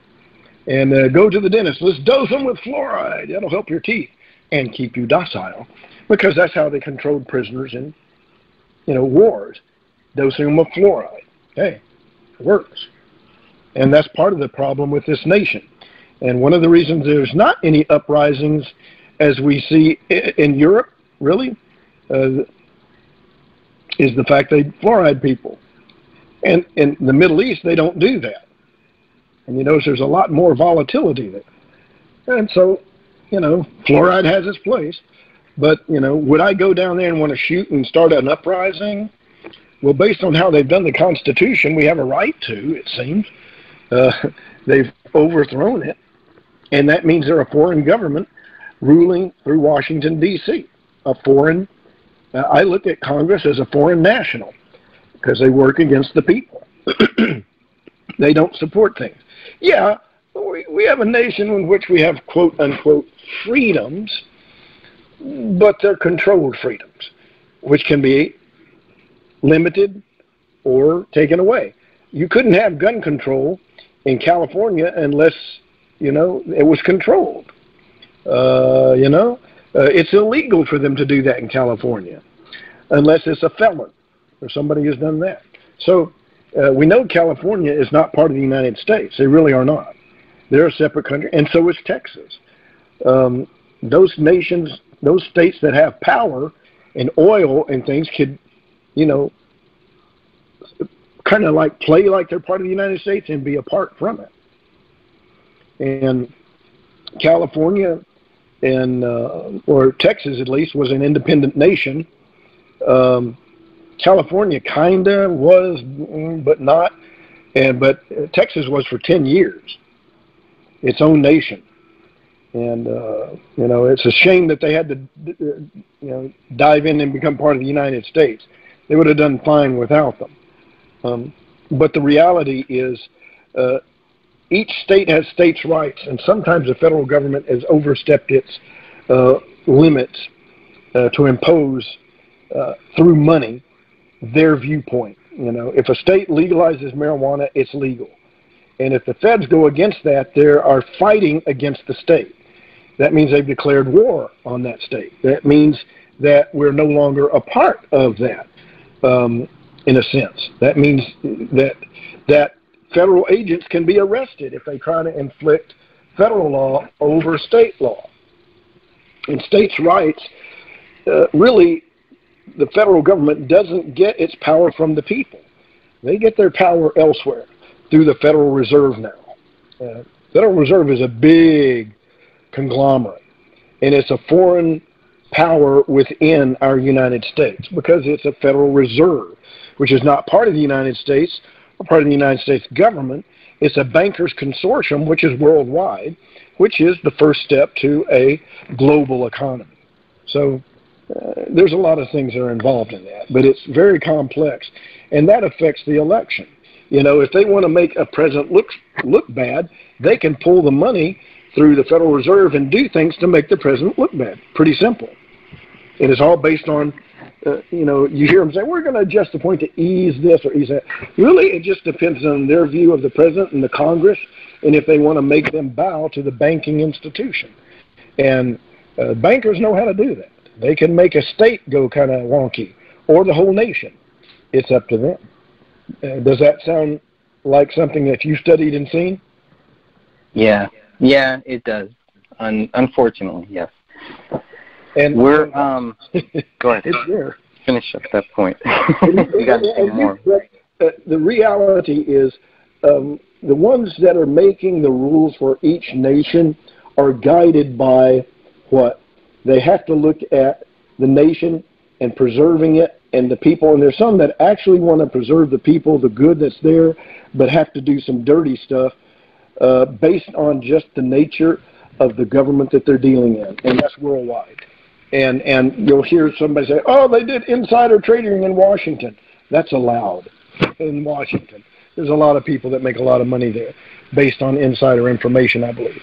It's kept hush-hush. It's under the covers. It's not public. It's very low-key. It's very out of the public eye. But if they want to down a congressman, they can bring them out and drop them if they've been part of that system. And they'll say, wait, but this is, no, we're going to do it. We're going to put you under the rules because nobody in D.C. is under the laws of the United States. Yes, they are, but no, they're not, because the laws of the United States are for the United States. That's the District of Columbia. And they have their own laws there and their own rules, which is run by, guess what? Congress. So it's congressional rule there based on what they want and their objectives for Washington, D.C. Sounds kind of convoluted, but when you're elected, you're then ruling. You should be a representative, not a ruler, but they kind of act like rulers there a little bit. Yeah. So they could deny it and say, look, see, I'm just doing this and this and this. But when it gets down to it, when you make laws and it's effective laws, well, that means Congress has the power to rule with law. Law is the rule. But, you know, there's lawlessness that they put as rules, as in abortion. That's lawlessness. And gay marriage, that's lawlessness. Now they've turned to making lawlessness. And when we turn into a lawless nation called wrong, right, and right, wrong, we're doomed. And that's where they're leading us to, is doomed. And Trump has changed that, and to some degree, which has slowed down the judgment which would have come.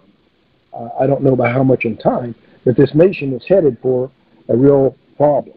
Him being in good with Putin made me feel better. You know why? Because if they are as close, and I think they're pretty close, because I think Trump was, by his business dealings, dealt with Putin off. So that kind of safeguards us a little bit, in a sense. But the Pentagon and the world rulers, those that are the secret hands in it, will try to break up those things and make it bad. And you saw Trump with the Khashoggi thing. He was saying, did you notice how he didn't mention anything? They said, well, let's look and see. He was non-committal. Yeah. He wasn't vocal when that came out, and then he wasn't vocal after everything. It almost made it seem like, you know what? Maybe he doesn't think that really happened. He's just going to keep his mouth shut, though. But that is the big one, because all of that could have also been really targeted towards Trump to see what Trump would do, because this didn't happen in Saudi Arabia. It happened in Turkey. Yep. Right? That's so right. And we already had problems there. They had a coup, I think, back in 2015 or something, if I remember correctly. There was some trouble.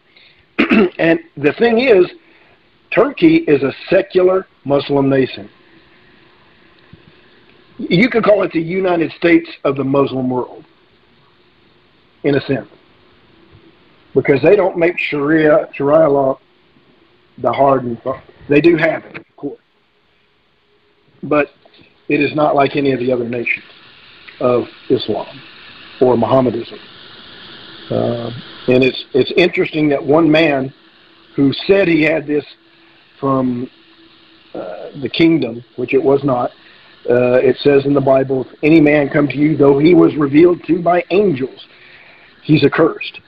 And nothing against the people that follow it, but against the teaching, that's accursed. The Muslims are accursed. And you see that because they kill and destroy each other and everyone around them. When they go to war, they fight against themselves and everybody. And it's a shame.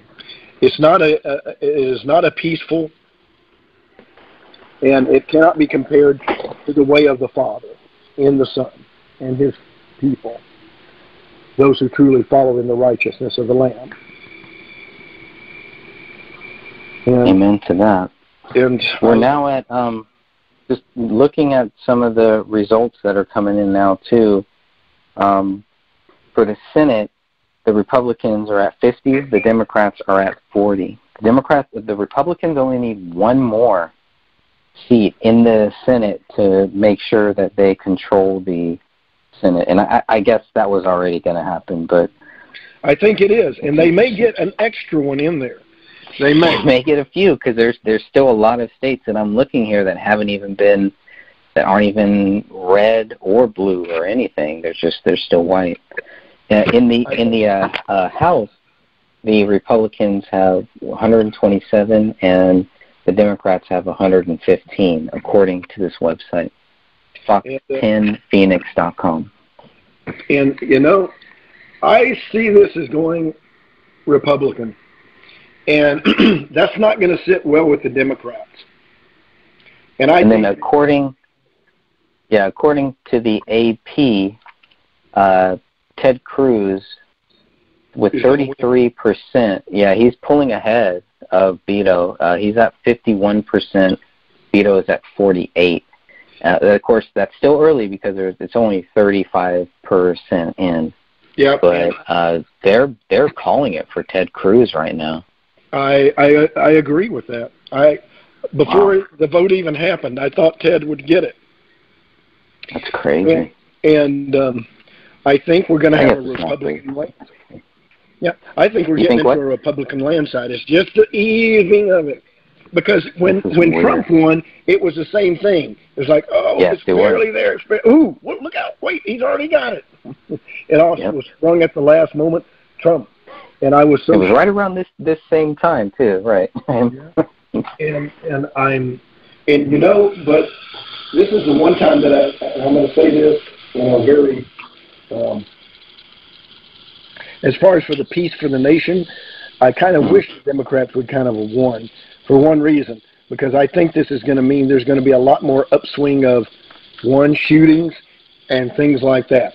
Not that they plan all this stuff, but I think in the black ops area of it, the Democrats have a lot of swing, so to speak. And they were not just saying, if you don't vote for us, well, just guess what's going to happen. I think they were warning us. Do you think about that? Yeah. It could be. Or threatening, right? Threatening. That was a threat. And Pelosi said it.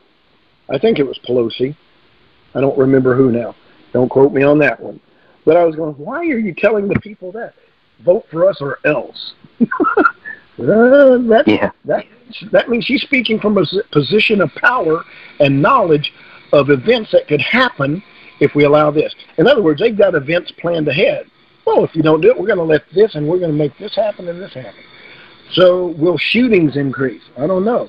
Will school shootings or something weird in that regard? Or maybe not that. Maybe some natural events that they feel that they have some power to control at the governmental level. Hard. Things that they say are shut down now. Which, is it really shut down? You know... Wow, Ted Cruz is already giving a victory speech in Texas right now. Really? Now that's interesting, isn't that? Think about this. Before they've only counted 38%. And it's almost like they've already told him, hey, you've got it. Don't worry, we got this covered. Wow, you better be careful. It's still early. I don't know. Exactly, and the thing is, you know, Tennessee, Mississippi, Texas, Utah, Wyoming, New England, and North Dakota are all solidly red. Well, really, Utah, Wyoming, and Nebraska and Mississippi are solidly red. They haven't declared that for Texas, Tennessee, or North Dakota yet as far as for the Senate race 2018. Here I'm showing 50 Republicans and 44 Democrats in the Senate. And so one more clicks over, and it's if the Senate goes to 51, then it's status quo there. Then you have to worry about the House of Representatives, and then I see that going Republican, and they may gain seats there too. I don't know, but even if it stays the same, that means that Trump wins in his regard. Yeah, and if Trump wins, what does that mean? Is it good or bad? Well, for now, we can say it would be good. But what does that mean? Now, he's going to run in 2020. I know that. I think he's going to win again. And I don't know if it'll be a landslide or be like it was in his 2016 election, but I think it's going to be a lot of battling there going up to that. Because after this midterm, they're going to start going really running the election for 2020. That's going to be the next focus for the presidency. And you're going to start seeing candidates line up for that. And I don't know who's going to run. I know Hillary won't be running. I don't think she'll get another Democratic nod. But there's going to be somebody on the Democratic side that's going to look to run. And I don't know who that's going to be. There's a lot of people that could forecast, but nobody would have predicted Trump on the Republican side. Hillary was the go-to person who looked like she would win, but that didn't happen. And so now we have to throw out the government. What's going to happen in 2020? I think Trump's got it hands down. Right now. I'm saying it right now. He'll win, no matter who they put up against him. Because I think a lot of people are going to get more and more behind Trump. And even some of the Democrats may just swing to that. And because Trump is not a known entity. He can do anything at any time. But then he does so for a reason. I think he planned to get it in a way, and that he knows what he's going to do. And just like J. Edgar Hoover, he's got the dope on everybody, if you know what I'm saying. I think due to his insider knowledge that he has it, and that may prove to be the deciding factor above all. He's got power.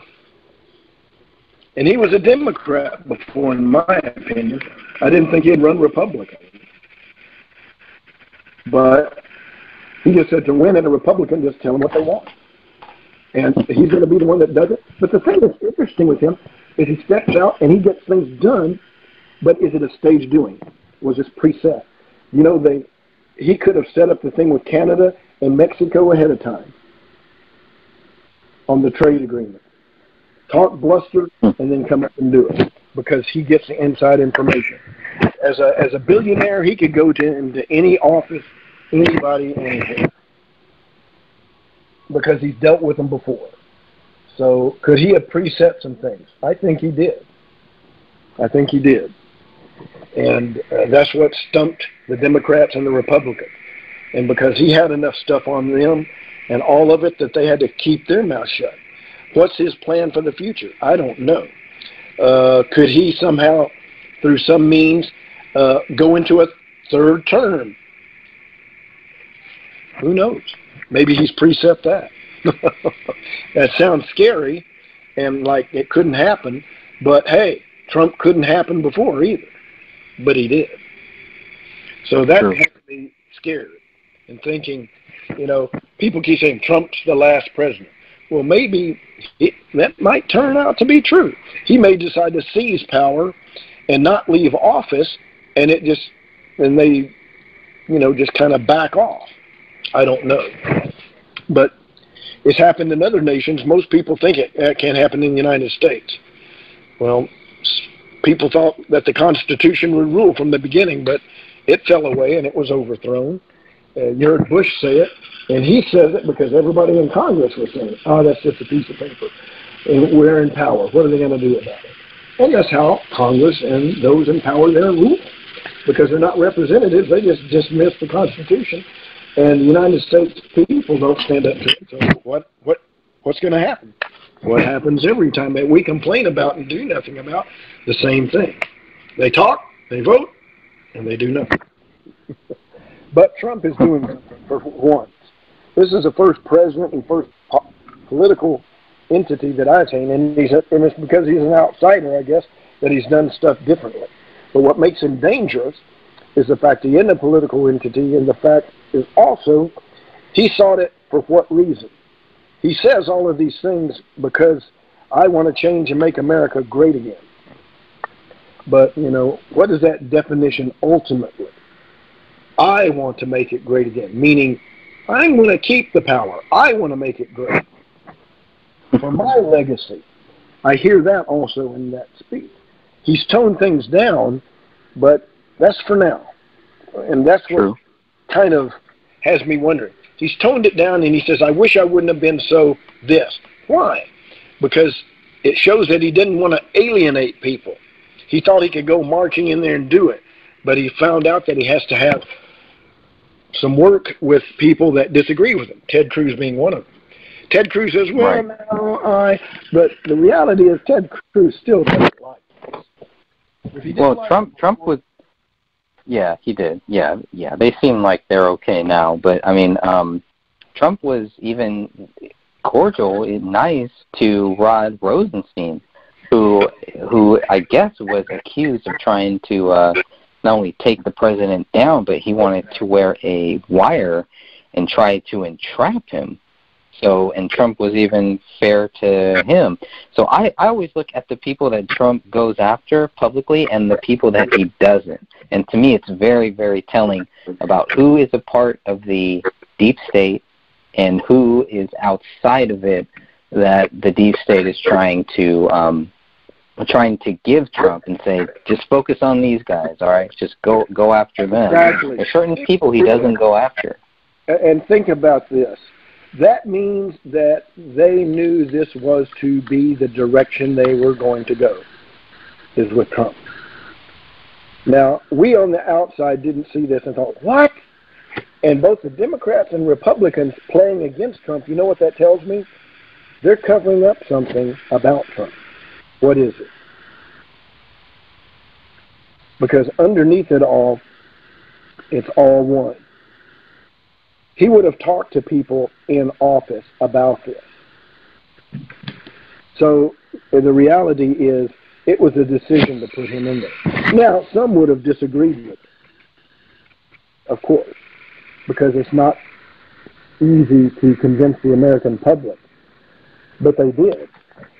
So the reality is we're dealing with somebody that kind of appeals to the American people, but then there's that darker side, which means, what's Trump after?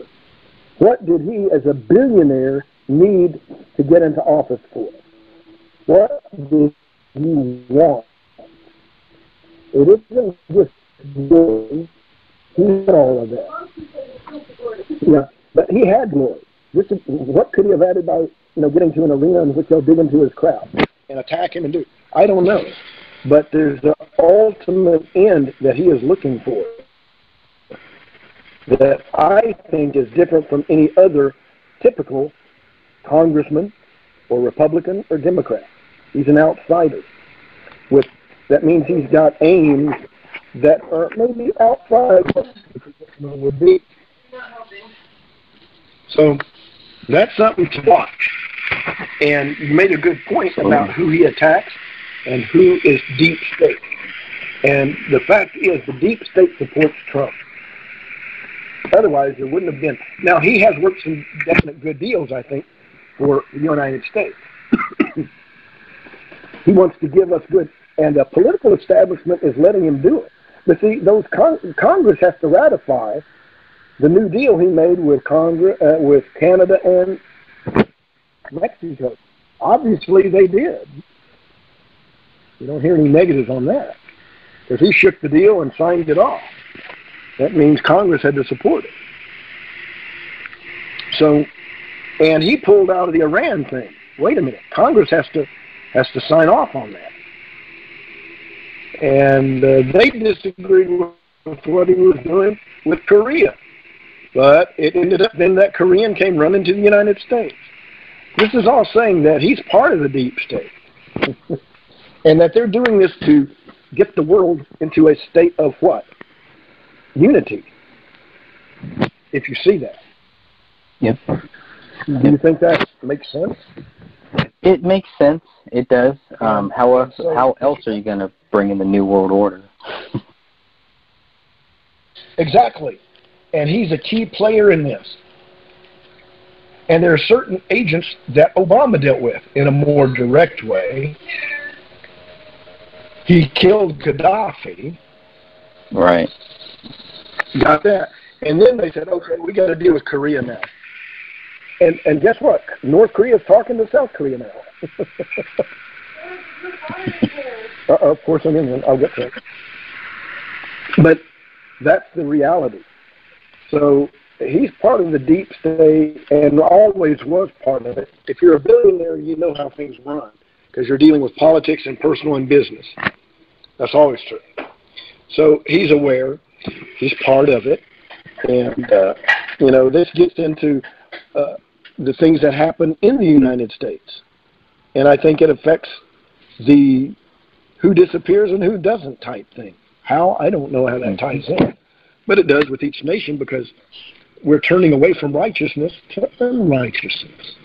Turning to a new world order away from the order that the Father has ordained. Okay. But the Father says he will not bless that nation that turns against him. And our nation has done that. Really, with reality, they have said no more. Now, we do support Israel, but not for biblical reasons. Christians put in there and say, support it, but they're not following it for a Christian mandate. That's because it's an actual problem when they try to do otherwise, because the Father does not hold them guiltless who turn against Israel. The national Israel as well as when they don't think about those who are the redeemed Israel of the word, meaning the followers who are redeemed by him, who are part of the nations outside of Israel, and those who are saved within it, if you follow what I'm saying there. Mm-hmm. So they don't see that.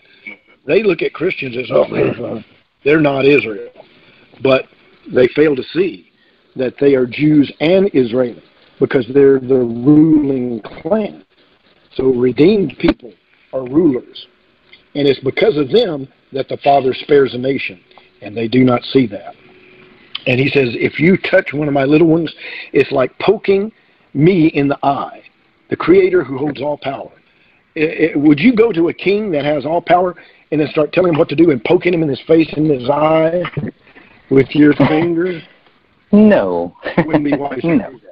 Wouldn't be wise. No.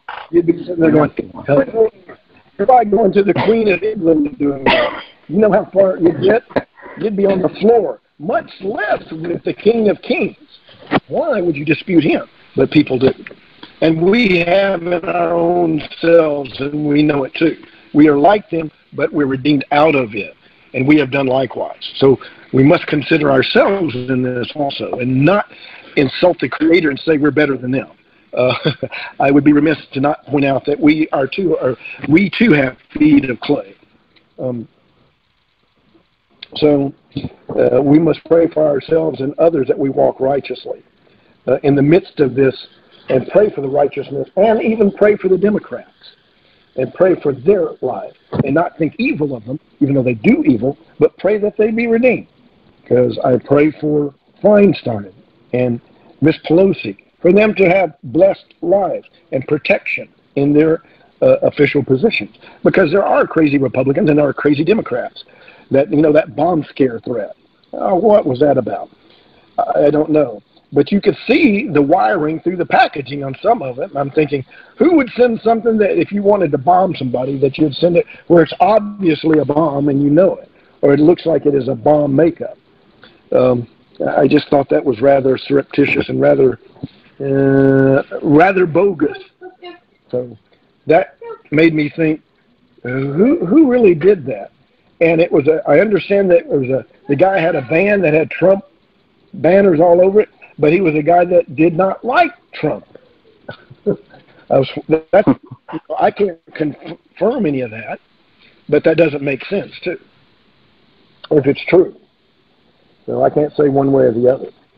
But be it the Republicans win, I would say we're going to see a lot of interesting things happening in the nation. Because I don't think, in a sense, that behind the scenes, Republicans and Democrats are that different. They play one card to get the nation to go one way. They play a different card to get it go another way. Kavanaugh was a very good illustration of that. And I think they were testing the public to see how they would react. If they could get division and riots and a reaction, because I think they're trying to start a civil war so that they can bring in martial law. What do you think about that statement? Oh yeah, of course. That's the goal, right? That's where they're going. That's where all of this is going. Yeah, you have to create so much chaos that you have to declare martial law, and then guess what you do with martial law? I know you're gun advocates and everything, but due to this temporal situation, it's not forever. We're going to have to confiscate guns just for the safety of all persons involved. And I know you still have your rights. We'll return them after the end. But I don't think martial law will ever end. Each situation will escalate into another to where it keeps getting continued, and they'll do it that way, in my opinion. And if they did that, I'd give them the guns. I'd say, okay, I'm not one to rebel against you or the law, even though you've turned against the Constitution. The Father says to honor your government, on your right. And I would turn over the guns. I'd go, okay, but that doesn't mean you won. That means you're going to... See, now, I don't... No, I would say that that's not going to happen. I would say it's going to be more to where, like, they can't necessarily take away our guns, but they're slowly and surely limiting what type of gun we can have so that if they ever needed to, we would not be able to compete with them, including rifles. We can't compete with. We can't compete with them now. No. Yeah, that could be true. No way. Oh, I know. I've been in the military. There's no way that anybody, even if they had a machine gun and had an arsenal, because guaranteed, they have weapons from space now. There's no way. And if they create the Space Force, they have satellites right now that could deal with us. They have towers right now that can deal with the moods and emotions. You know about this. I know about it. And they have things on there. The 5G network, they're putting that as part of phone thing, but that can have deleterious effects on the human body and mind if they decide to do things with it. So the reality is the American public is being turned up as far as heat in the pot slowly, but this thing is coming under the guise of something for them when it's really something for them. You know, look up the 5G network and the effects of the 5G, and it's going to go differently. And the tower issue, the whole thing about getting mobile phones into the people is to control them with mind control devices that would be able to then find out what they're like and then get information moment by moment on each person while they have that phone on, and that can even be turned on remotely to where they can get information. Not that it comes on as far as your phone, but all of the activity of the phone can be underneath where you don't know it's on when you have it off. It's very easy to do for them. And because they've got a network to turn, and so they can listen, they can hear, they can monitor you, can pick you up on Facebook, and they can know where you are. And with the new thing in China, they have a new deal there called 7-Star System. It's a company in which laws are enacted to where that they can enforce things upon you. You know, cut you off from Facebook, cut you off from, if you do certain things, there's certain laws that go into effect. You can't go into certain stores, and you can't buy and sell or do this. It's being worked out in China right now. Fact. It's been working on a long time, and that will expand worldwide. So these things happen. And the company, somebody put me up and said, hey, invest in this company. They're testing it in China. It's going to go big. And I looked at it and went, oh, yeah, it's going to go big. If I invest in it, I'll clean up. And I was going to be wow. I'm hearing right now that the Republicans are going to keep the Senate, but the Democrats are going to win the House. It doesn't reflect what I'm seeing here. It doesn't reflect what I'm seeing here, but let's play that out. Let's play that out. Let's say they do win. I think there's going to be a surprise. You think so? I think the Republicans are they're going to come across and win. And if it is, I'm going to say that there's going to be a devious thing that Trump's got in plan. I don't know. Or that the deep state has planned. If the Republicans pull. Yeah.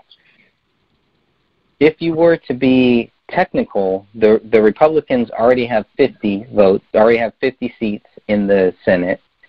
So with the vice president, they have the breaking vote there. Yep, but I'm curious because now the Democrats are now at 43. So in the Senate, the Republicans right now have 50 seats and the Democrats have 43 in the House. Hey, guess what? I see 44. What's that?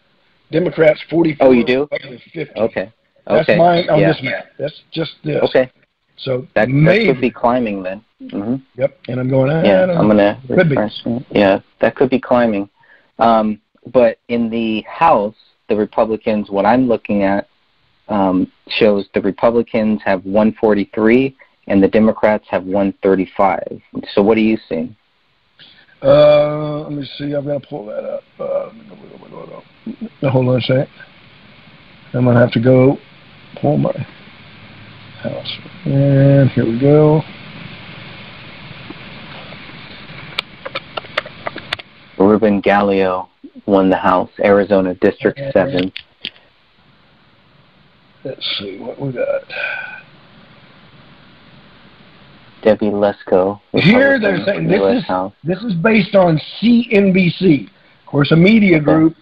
Dems will win back the House. Well, it's a little biased, but okay. Democrats are projected to win the House, according to NBC News. It will give the party a check on President Trump and the GOP's economic policy. The apparent triumph comes even as Republicans were projected to keep the Senate, according to NBC. And they say Democrats will win. So, and that was 33 minutes ago, they say. They will win the House, right? Interesting. Wow. That's what they say. Okay. Yeah, that's right, what I'm hearing. Right now. And have you ever noticed that when the media declares it, sometimes, wow, it comes soon. So yeah, everything else just kind of falls in line, right? Yeah, and the thing is, that means that our elections don't have any basis in votes. Think about that. It's just all about what the media can convince us of. The media is telling us, hey, no matter what the votes say, listen, this is gonna, and immediately, if there's no backlash, they kind of go with it. I think they test it out. Yeah, I think the AP feed is really good. I think that's probably one of the most, they don't jump the gun. The Fox one that I'm looking at, fox10phoenix.com, I think is really good too and very close. And I think I'm just, you got something? Well, Washington Post now that's a liberal paper. It says the midterm elections, Republicans will keep control of the Senate while Democrats are in a position to seize the House majority. That's more realistic right now. Okay. The CNBC seems to say, no, they're going to win. Which does make sense when you Yeah. Go ahead. Washington Post is in Washington, so they're going, maybe not so. In a position to. Yeah, well, now that all of the West Coast votes are going to start coming in, right? Now I can understand why people are saying it's going to lead in the Democrats' favor. I get that. I hope that doesn't happen, but what happens then? Does it just become our team versus your team then? At that point, I mean, people say that we're there now, but I don't really see that. Yeah, and it's going to be interesting. This is not going to work for the Democrats the way they think, nor the Republicans the way they think. But what I see, because the Senate is the final, the Senate holds the power. If the House passes something, guess where it has to go through? The Senate. And that's where the war will be, and the Senate generally wins. Generally. Because if a bill comes through and the House passes it, the Senate going to go, oops, no, go back, change this. They have the power. So it will not work for the Democrats, even though they win the House. It's just like that's the issue. And with that, the Democrats get nothing. They get a little clout, a little bit, but it doesn't mean they get carte blanche. Yeah. So that'll be interesting. They're going to be declaring victory. They're going to be touting this, and the media is going to praise and start saying, now, Trump, you're in trouble. And you're going to hear a lot of that. And in a way, I'm kind of glad that happened, because that means the Democrats maybe won't work. I'm not saying the Democrats organize guns and shootings and things like that. But I think when those people in power issue warnings, I don't think they're lying. I don't think, that whoever said, if you don't vote us in, you're going to get trouble. I do think that held sway. And that means they're not their representatives as representatives. Think about the Republicans have just hit 51 in the Senate. And you know what that means? They're 51 right now. And it doesn't matter what happens in the House then. Frankly, you could have all of them Democrats. But it's the Senate that's the Wow. final step to the president. So think about it. The Democrats gained nothing. They needed the Senate. Yeah, They didn't but get their it. That's their what they were really constituents, yeah, I mean, their constituents have a voice too, and you know, that's where it gets into the whole check and balance thing. But that's also another reason why we shouldn't just have two parties where you have one party controlling everything. I don't know that's necessarily a good thing either. And the thing is, guess who's going to be controlling? The Republicans. And they know it. Now that they got the Senate, who cares about what the House does? Because the Senate can say, no, we don't want that. And they can do it as long as they want. They can cause a gridlock, saying this isn't good for the nation. No. Especially if they have the president backing them, right? Exactly. And the vice president, there it is, president and the vice president. And I think Trump won. Trump won. He got the Senate. That's all it needed. And the Democrat Andrew Gillum has conceded the governor race in Florida to Republican Ron DeSantis. Wow. There's that. So let's see. If you look at the Washington Post, they have a live center. And I can't believe that because Ron DeSantis, he was down. I thought that was over. That's Democrat Tina Smith wins the Senate seat representing Minnesota. Democrat Lauren Underwood wins the House seat representing Illinois. Let's see. Democrat Mazie Hirono wins the Senate seat representing Hawaii. That's not unexpected. Democrats are from Hawaii. Republican Mike DeWine wins the governorship of Ohio over Democrat Richard Cordray. And so Republicans are gaining some stuff here. They really are. Not just in the House and in the Senate, everywhere else, too, it looks like. Republican Jack Bergman wins the House seat representing Michigan's 1st congressional day over Democrat Matthew Morgan. Wow. So Republican Chip Roy wins House seat representing Texas' 21st district. That's not unexpected there in Texas. Republican Doug Ducey wins over governorship of Arizona. Republican John Katko, wins the House seat representing New York's 24th congressional district. Oh, New York over Dana Balter. Whoa. Wow. That's in New York. That's New York City. Wow. Well, yeah, but that's in New York State. That the 24th consent. I don't know what that counts. But that'd be a Democrat. Wow. That's interesting. And Republican Dan Crenshaw wins the House seat representing Texas' 2nd congressional district. Yeah, that's not unexpected. And let's see. Wow. That's interesting. Wow. Let me see what we got here. Yeah, I'm looking at the Republicans 149 to 139 in the House right now. They need 218. It's the first one to get to 218.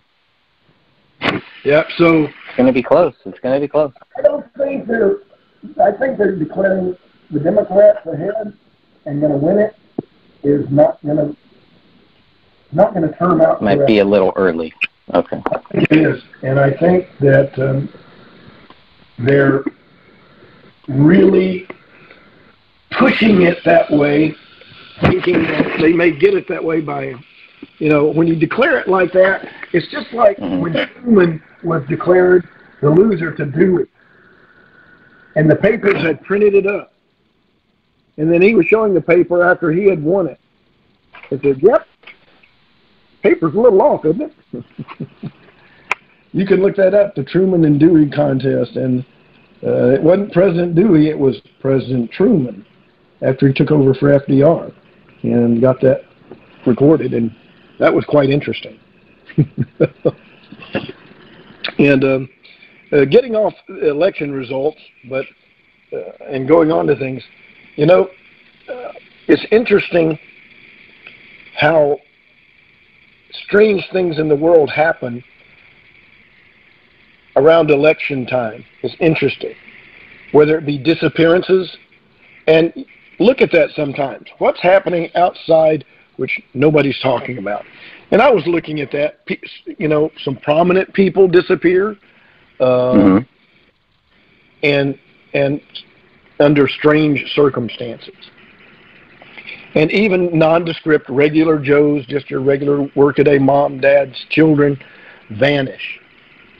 And, you know, in the world, they say that sacrificial systems have gone away. I don't think so. I think the hierarchy of the world based on darkness has sacrificial things done in high places that affect the common people. Now, don't quote me. I'm sure Cooper, before he died, under his circumstances, could have attested to that. Because, as you notice in the world's past, whether it be in Mexico or anything, they had big temples in which they made sacrifices of humans, people, to support their way of life, so to speak, their government power, whatever it was. And do you think that has changed? I don't think so. But that's just fear, right? I mean, why would they do that other than to make people afraid? I mean, or did people think this was like a good thing to do, like an honorable thing? I think it's because they are afraid, because of the power they are tied to for their power. If you follow what I'm saying. In other words, if you make a deal with the devil, he's going to make you dance. He'll make you dance. And you'll dance to that tune to keep your power if you base it on that. If your power is based on darkness, you don't have light. And you can't retreat to the light to defeat your darkness. Think about that. That's a deadly game. And they don't understand. They're the losers. That's what I said. I don't fear people of the dark because they can't overcome the light. They cannot. But the thing they can overcome is themselves. And that's what's happening. The farther they go, the more defeated they are, no matter what power they hold. And that could be Trump. It could be anybody. I'm sure the Pharisees felt quite secure when they sacrificed the master of all and their king and creator of the nation, whom they did not realize they were destroying. The creator, the one who gave them the Torah that they used to convict him and put him to death with false witnesses. They didn't realize what they were doing. And he even said, "Oh, Father, forgive them," his people. "They know not what they do." They don't understand. Neither do these who do these things. They do not understand. They think they do. They think they're in control. They think they have power. But you have to remember, power is not controlled by those who hold it. It's temporal. And the true reins of power don't hand out through Satan or his angels, but through the Father on high. He sets up governments and he brings them down and lifts them up. And yet those within the governments who are working the day-to-day operations, whether it be black ops to daily operations in the public view, it's all a gift. It is never an owned entity. And neither are their own lives owned by themselves, though they think it. So that's something for them to consider and for each of us to consider. We don't own our breath or what we do. It's controlled and contained by the will of the Father and the dominance of darkness that fights against us. Those two things are in the Father's hands. And we have to be thankful for that it doesn't get worse, as bad as we think it can get. Yes. Amen. Amen to that. And we're in the last days, but it's progressing slowly. People say, well, right now it's going to happen. No, it's not. It's not even close yet at this point. But we're in the beginnings of sorrows, yes. So we can talk about some of those other things that I wish to talk about that are equally important that tie into this. And I will get into that. And, you know, what does Bigfoot have to do with these things? What are those things? what does David Paulides, import? And he made an interesting concept. He says, the things that disappear close to major bodies of water. Interesting. I might have some comment about that in regards to how these things occur. And waters are always tied to a couple of things. And I'll go into that, and it'll tie to the Word. And I'd like to get into that. And the people that turn up missing, why does that happen under suspicious, strange circumstances, which is the implication that it is not of human or animal or a natural thing. That's what they talk about. And they don't say it. They just say under strange circumstances. What do they mean by strange? And that's something I want to talk about, because it's the one thing really that needs to be talked about that people do not talk about. What is that? What does that mean? And what is it? My incident that happened to me, what was that about? What did that mean? And I want to kind of discuss it in a rational perspective. If we can plan that on the next one. It's explaining irrational things in rational terms. What is it? Yes. And let's compare it to the Bible. Yes. There's a when you mention that, there is a part that I want to make sure that we touch on when we do that full show just on that topic. From a book from William Cooper called Behold a Pale Horse. That was the interesting thing, and the way that he wrote it, he just said we were there on a ship. I believe he was a part of the Navy. A big saucer came out of the ocean or went into the ocean. They reported it to their superiors. They were told not to talk about it. But the way that he wrote it wasn't how I've heard other people write it. Usually they write it like a big fictional story. This really seemed just more like he was just recounting his own story, and that I want to make sure that we make that a part of this too. And let's quote that reference directly from his book. And that's what I'm actually looking for. That I have the book right now. I'm looking for where that is, because that was one of the first things that really stuck out to me. And see, that also will tie to other people who do the same thing, who don't sensationalize it. My thing that happened to me, I'm not out there to get on Oprah and tell her about my experience. Mm-hmm. Or any public show, but to speak to people and tell them this is a reality that is there and that can happen to anybody, which is true. And I hope you don't go through such an experience, because it's the scariest thing you'll ever run into. I survived it. Some people don't come back from those things. I think they disappear and may be thinking they're wandering in the woods, but they're eternally locked in some portal someplace, wandering around. And they think it's but a minute or a day or an hour or so, but it's actually years. It can be something like that. Now, that sounds strange, but I think that can happen. And the Father allows it at times. But that's why I found it. It's on page 18 of Behold a Pale Horse by William Cooper. Okay. And we'll quote that then. And that's we'll definitely quote that. And we need to bring out what the inspiration and the focus of that book is. And it's difficult, but it should be focused on Christ. The way that I read this at the very end, that's really what the focus should have been on. But what did he go? Maybe it was more of just getting the word out on certain things, not necessarily about Scripture, which I think is where William Cooper went wrong. Was he should have been focused more on Scripture and less on that's where I like to tie things. it in. I want to tie it to Scripture. I don't want to talk about the boogeyman without talking about the light. You can't talk about darkness without talking about the answer to it. And he did.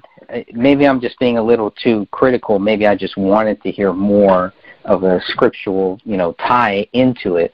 He does go there, and he does state that, he is a Christian. He does believe in Jesus. So, I can't really fault him for that. I guess I was just hoping that the book would have more stuff based on Scripture, based on the title of that book. Right.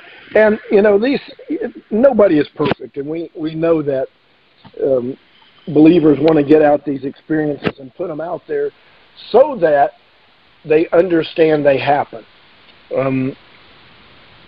There's a lot of things in the military that happens because what we're dealing with, if you know what I'm saying. It's a spiritual world.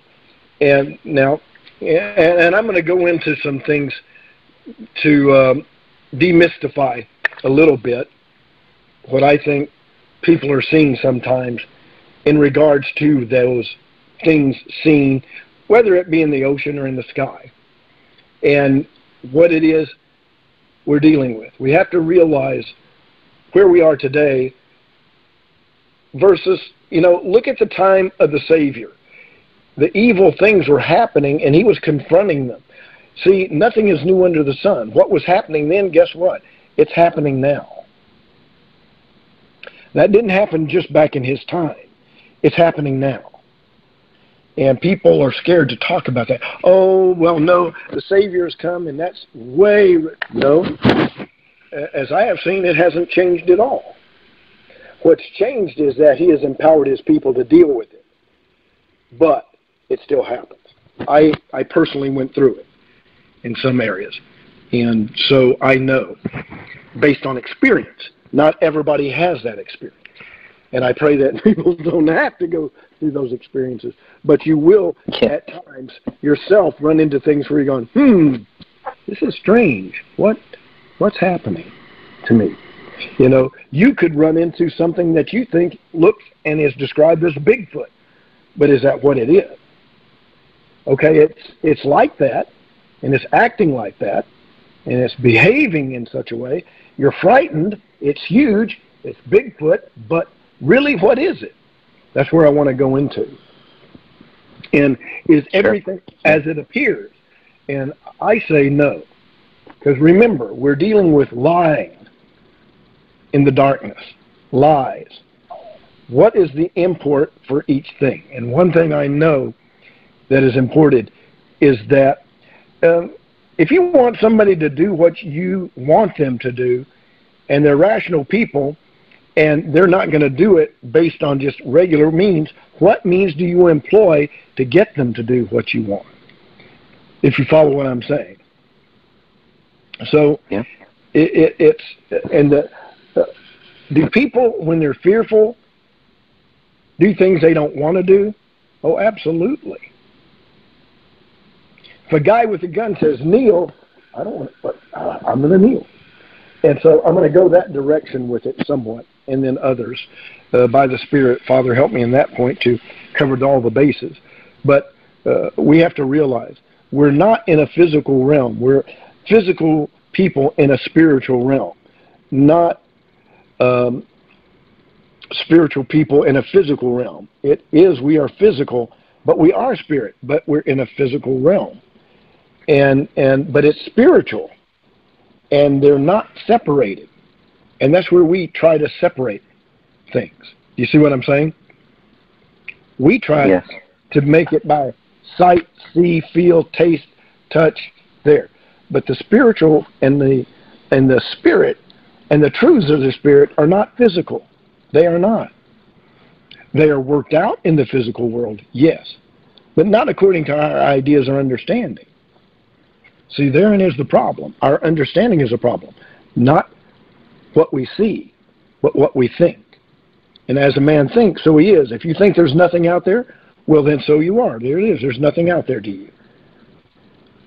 But then you cut yourself off from the understanding that is there.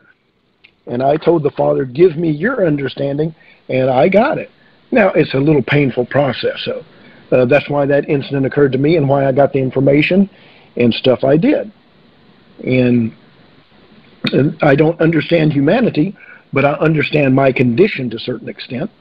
I'm not fully knowledgeable about all the world and all sin and everybody and how to handle every situation, but I seek him to go and understand it. You know, I've had failures here in Texas that I go, I didn't want this. Why am I doing this? Why am I acting? What is it? And the only thing that comes to my mind is sin does not always appear to be sin to you, does it? No, it doesn't. No. So we have to confess and go, I don't know what I'm doing. I thought I knew that, but I really don't know much of anything. I'm really just somebody who doesn't know anything and is learning as I go. Sometimes I have to learn more than once, twice, maybe more than that. And so wisdom says you keep learning, sometimes over and over until you get it. But, you know, that's kind of where I am. And the Father's teaching me things here now that are very troublesome to me, but they're necessary. And I thank him, though it doesn't feel good, and it's hard to go through. And I was totally confused today about our meeting. I was going, blah, blah. I said, what's the matter with me? He said, for his time, not my time. And I was thinking 4 o'clock, be here and go. Oh, wait a minute. And when you came, I said, oh, yeah, that's right. I'm thinking one thing and going another direction. And the author of confusion is who? Oh, wait. So I'm going, there was an attack there maybe. And I'm going, oh, didn't want this to happen. I don't know. But I'm prayerful and saying, Father, thank you for bringing it about. And Father, I thank you for Greg.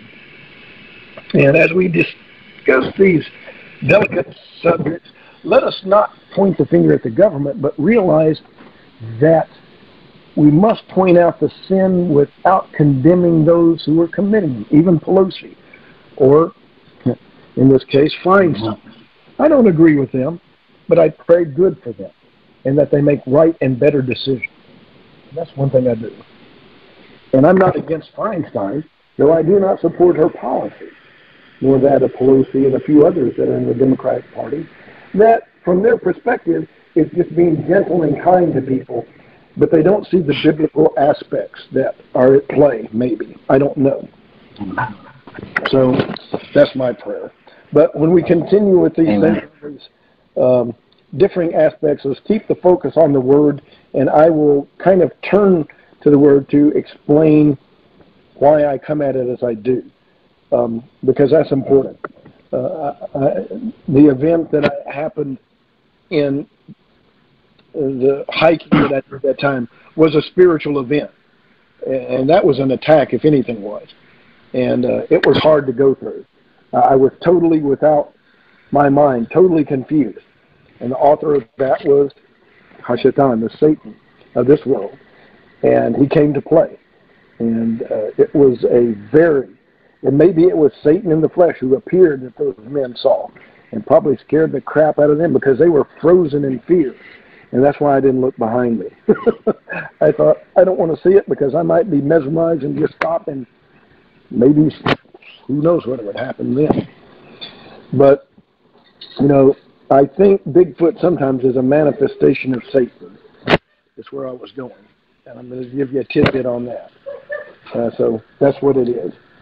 But we'll continue. Amen. I love it. I love that teaser. Until next time. Yep. All right. We'll talk to you later, brother. Love you.